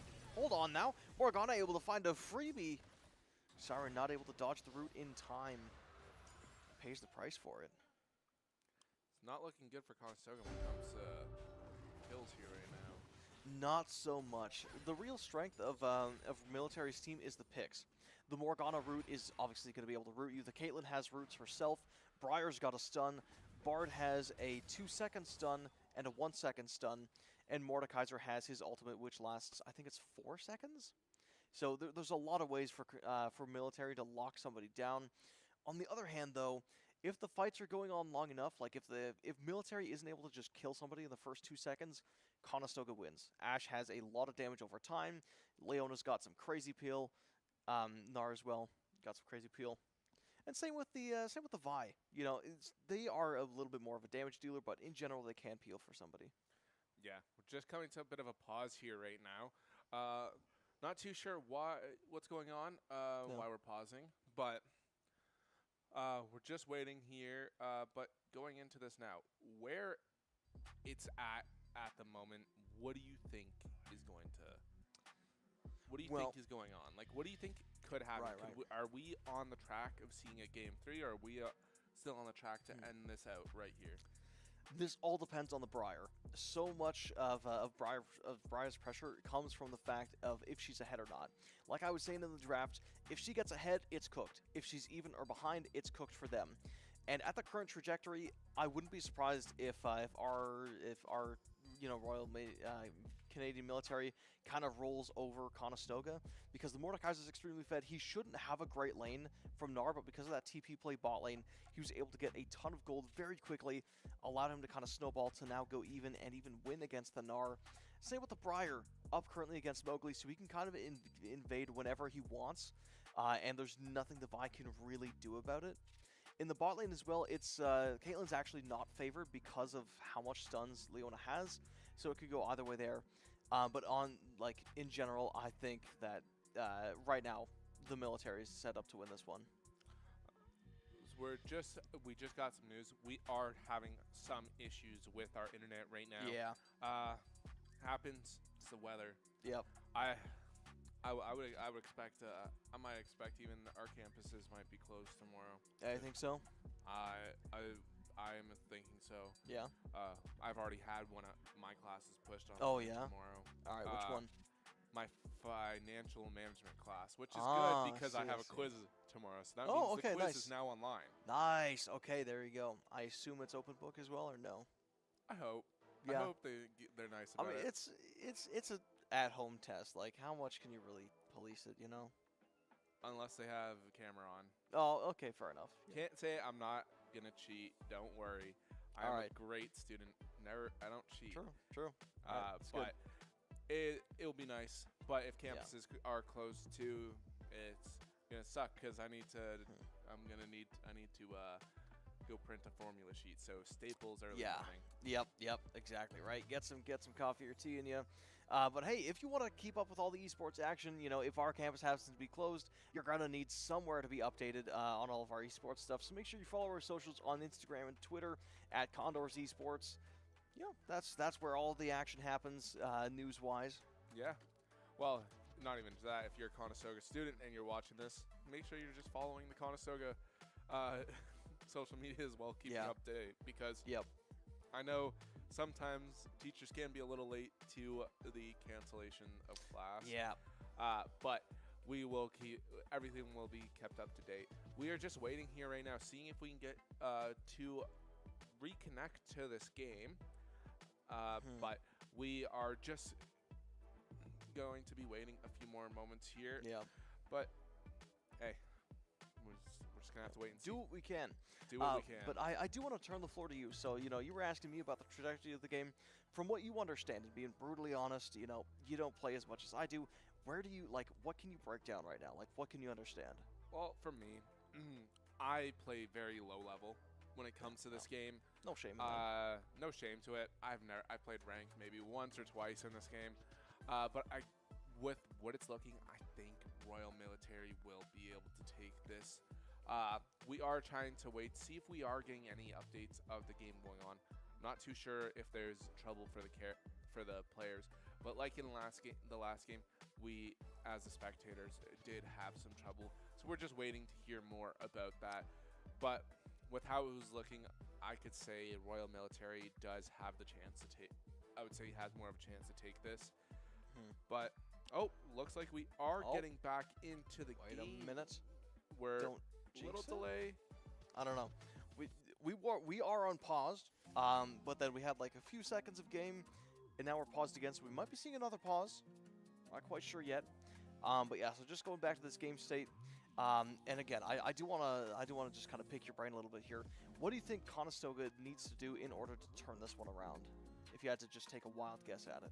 My guess is we're gonna need to see more from our Gnar on the top lane. Okay. But also, we gotta stop.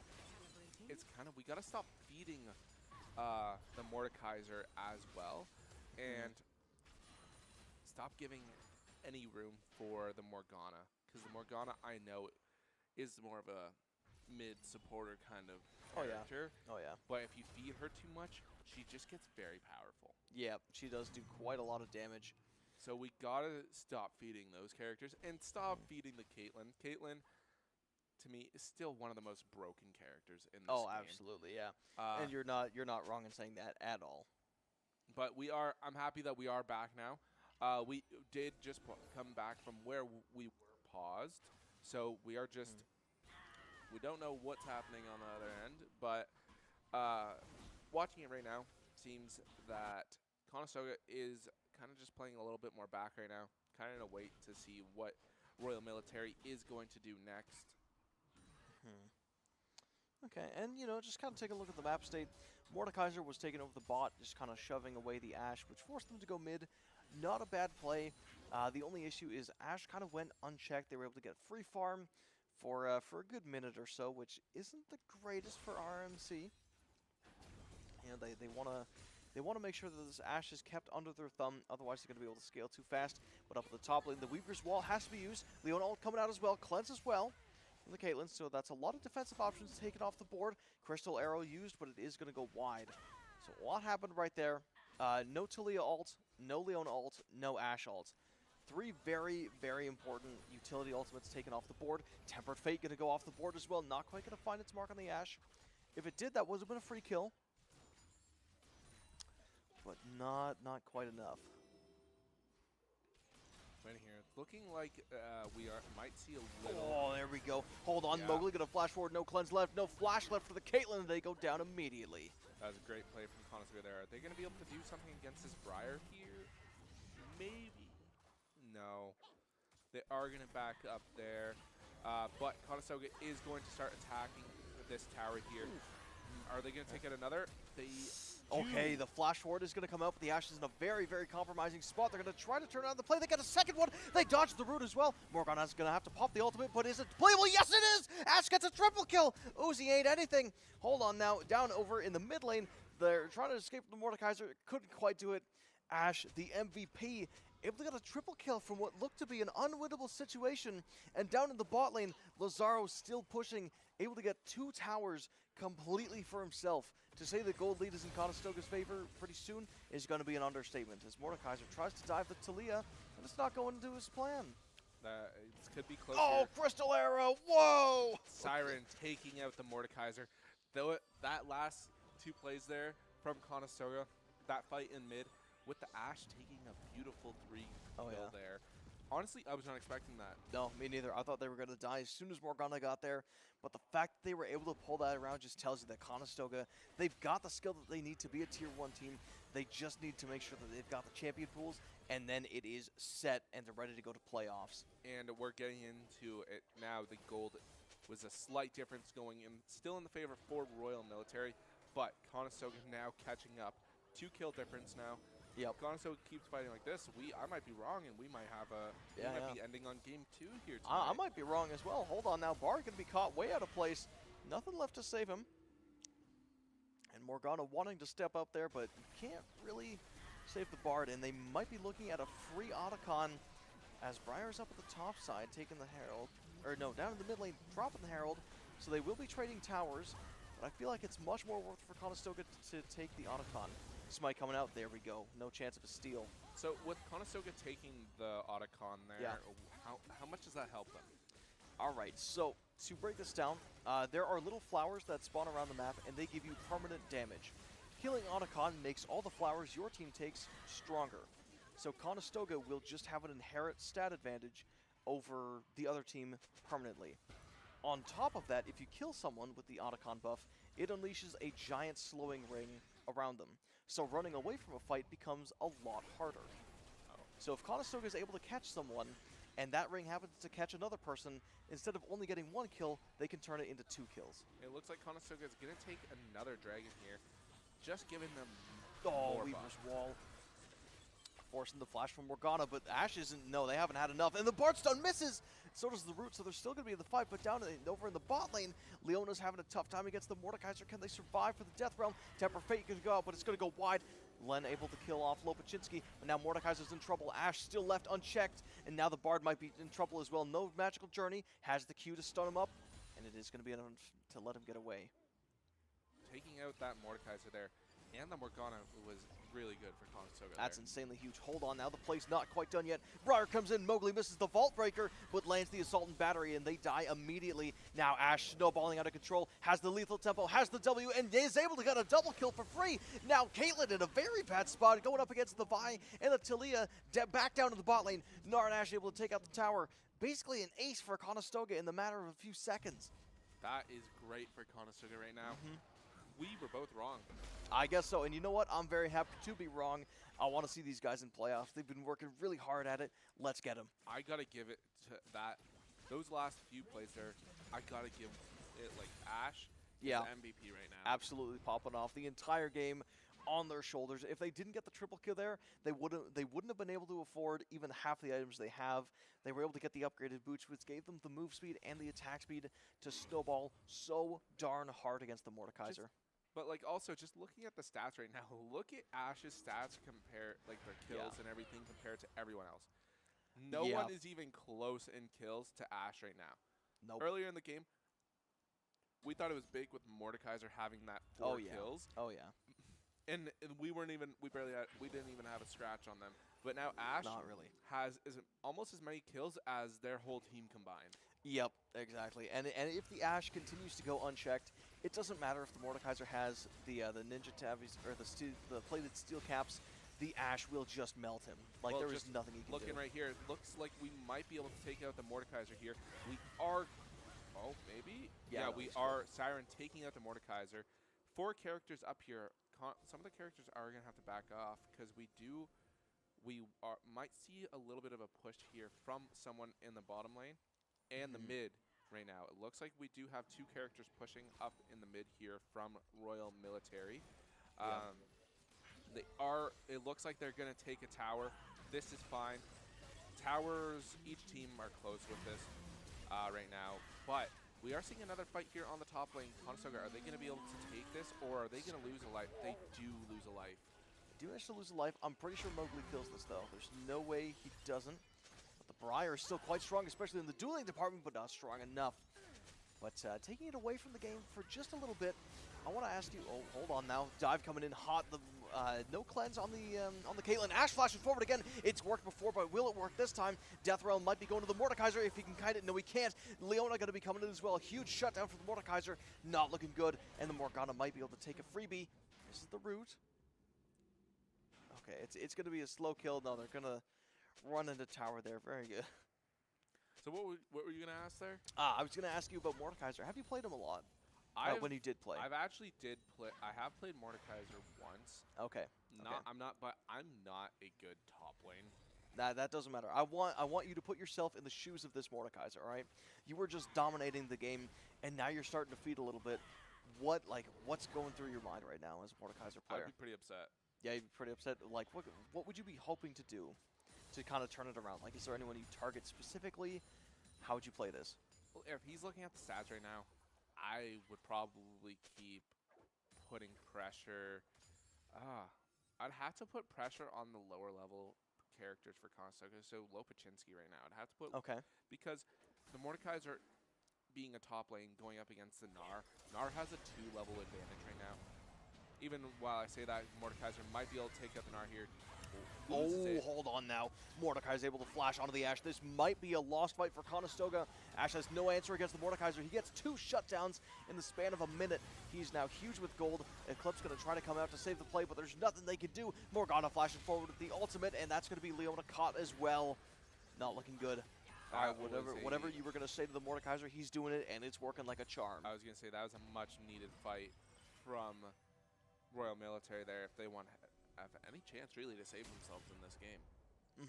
Yep. As soon as they can catch the Ash, Conestoga doesn't have a lot of damage because yes, Ash has a lot of kills, but the second you take all those kills away from Conestoga, that is so much gold that they can't use now, right? Because if the Mordekaiser takes it away in Death Realm, even if he doesn't kill the Ash outright, for those 4 seconds, it's like Conestoga's down like 7,000 to 8,000 gold.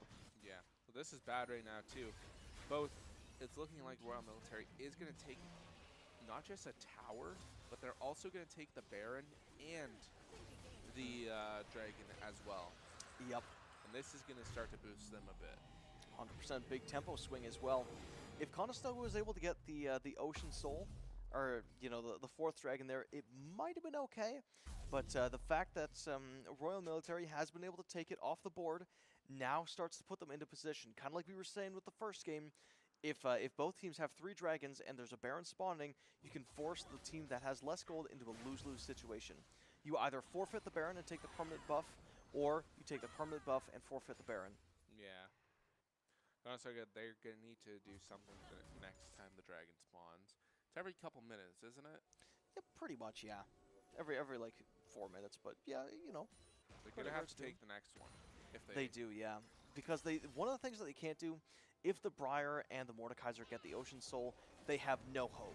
It doesn't matter how fed the Ash is, they will not kill these 2 champions. It will be impossible. There is nothing they will be able to do. Yeah.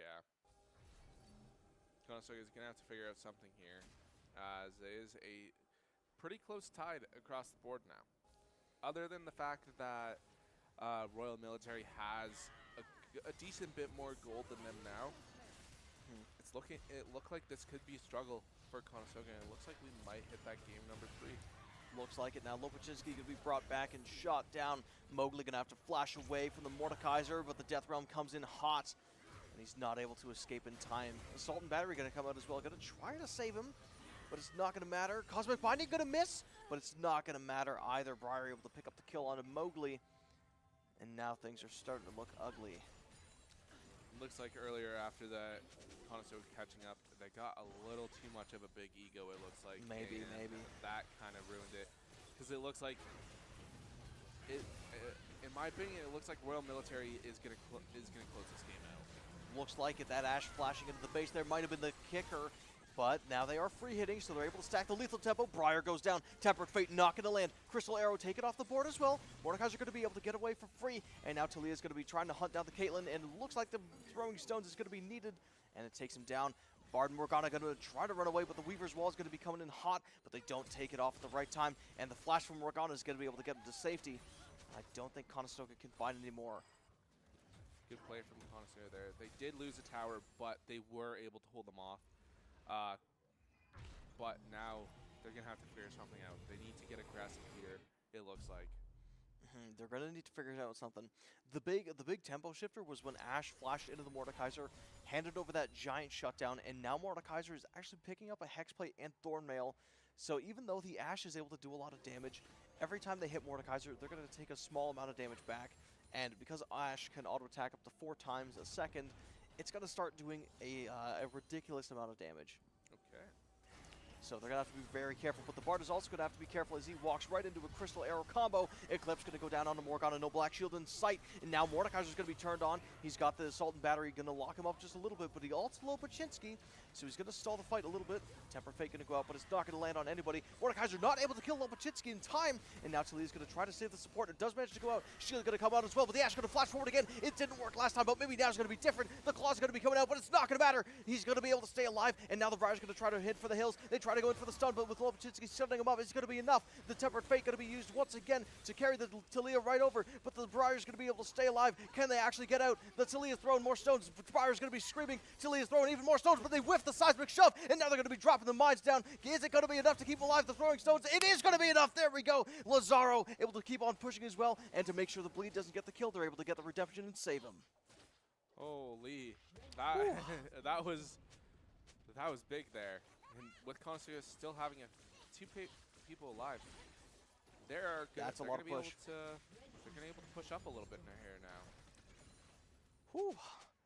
All right, that was a big one for Conestoga. It looked very winnable, then it went to not very winnable, then it went to extremely winnable once again. If Briar was able to kill Siren there, it might have been over. Because the big thing with Briar, again, she has to be ahead. If you're even or losing, you're just losing. But if you're ahead, you're winning no matter what. The fact that Talia was able to fend her off and wasn't able to die from it shows that maybe they need to start doing something different in order to push that lead into a victory. Yeah, that was pretty important there. looking at it right now, both Mowgli and Briar are kind of tied when it comes to level. Is that good? For the Briar, no. For Mowgli, yes. Hold on, we'll get to that just a little bit later. Caitlyn going to be found on the Assault and Battery. Crystal Arrow used as well. Temper Fate going to try to save him up. The, hold on, Weaver's Wall coming in as well, going to split up the fight. But now Mordekaiser finds the Ash once again. He worked last time. Is it going to work this time? Deathclaw comes out, pulls him right back in. It is going to work, but now they're down to the main tank. Hold on, the crazy Morgana ult combined with the Briar ult. It might be ending the fight right then and there. Nar's going to try to free hit, but they don't have the DPS they need. Seismic shove into the wall again for the Gnar. Morgana's just barely able to escape Gnar in a 3v1. Hold on, Redemption going to be coming in, but it's not going to be enough. He hops for it. Can he kill the Morgana? If he does, it might be doable. And he's not quite going to find the range, and he misses the rock. Scream into the wall, and he's going to die for a double kill to Briar. That's not good. All Conestoga characters are down now. With 3 of the characters from Royal Military still up, I think they're going to push this mid. It might be game. Leona's coming up in 10 seconds, Ash in 15 seconds, and they don't have a Mordekaiser. He won't be there in time. He could try to TP in, but at this point you want to save the TP to force this lose-lose situation with the Baron or Dragon play. I think, yeah, I think Royal Military is doing the smart move right now, backing up. Yeah. Because they're low on health. They didn't really have the chance there they needed. Conestoga is going to have to do something. They are going to need to get this dragon, in my opinion. But They will I don't have to think get they'll it. have the time to. No, they're going to need to get the 4th dragon. It's just not going to be this one. But again, like I was saying earlier, you cannot, under any circumstances, give the Mordekaiser and Briar that Ocean Soul. If you do, you might as well surrender. There's not really a point in that anymore. Yeah. Oh, hold on, maybe a little early to say that. All right. Able to get a free kill. Briar gets hit with the Crystal Arrow. That might be the kill. Assault and Battery are going to be coming out as well. They're going to try to scream to stay alive, but it's not going to matter. Mordekaiser going to be ulting Mo right off the bat, trying to keep himself alive, but it might not matter. He's taking Mo down quite quickly. The flash from Mo's not going to save him, but now Mordekaiser's down. No death realm for the Ash. They're going to be able to free hit, and without a Briar, they're not going to have a lot of engage. This might be the game. 2v4 in Conestoga's favor. Baron on the board, so they might back up to guarantee the free Baron. Yeah, taking this Baron right now with the amount of time that they have with 3 of the characters off the board, this is probably the best chance for them. Taking this Baron will help going in. Honestly, could be the final fight. It might be the final fight. The only thing that's really worrying me here is the Mordekaiser with Death Realm. He almost has Flash, maybe 150 seconds, and he's got it up. If he Flash ults the Ash, Conestoga will not have a chance to win it. There's nothing they can do. If he doesn't have Flash, or if Ash is able to get out of the Death Realm in time, then there's nothing the military was going to be able to do to turn it around. Yeah, it looks like we are getting a bit of a pause here again. So we're just waiting to hear back from them right now, but still we're not sure. For us. We're waiting to hear. But right now, with how it looks like in the game, Conestoga, they kind of brought it back a bit. But with the information we just got, it sounds like Conestoga takes the Let's go, baby. That's playoffs. In game 2, yeah, playoffs. All right, fantastic for the guys. Sadly, we can't go high-five them over here because they are playing from home. Probably why we had all those connection issues. But yeah, now going into next week, what do you think? How do you feel with this right now? Personally, I'm feeling really good after that Ash play that we saw in that game. Very, very hype moments. It shows the team has the mechanical skill. They've got the rotations on lock. The Weaver's walls were insanely clean. Assault and batteries on the right targets at the right time. They've got the mechanical skill. Like I was saying before, it's just about the champion pools. How well can they throw off their opponents? Yeah, I got to agree with you on that. Great game from Conestoga tonight. Finally showing a little bit more. Oh, yeah. Compared to how they did in their season this year. So yeah, we're at the end of the night here tonight. My name is Wing. This is Gareth or Angry. And that's it for tonight. Stay tuned for the next match when it comes to the Canadian Esports Nationals.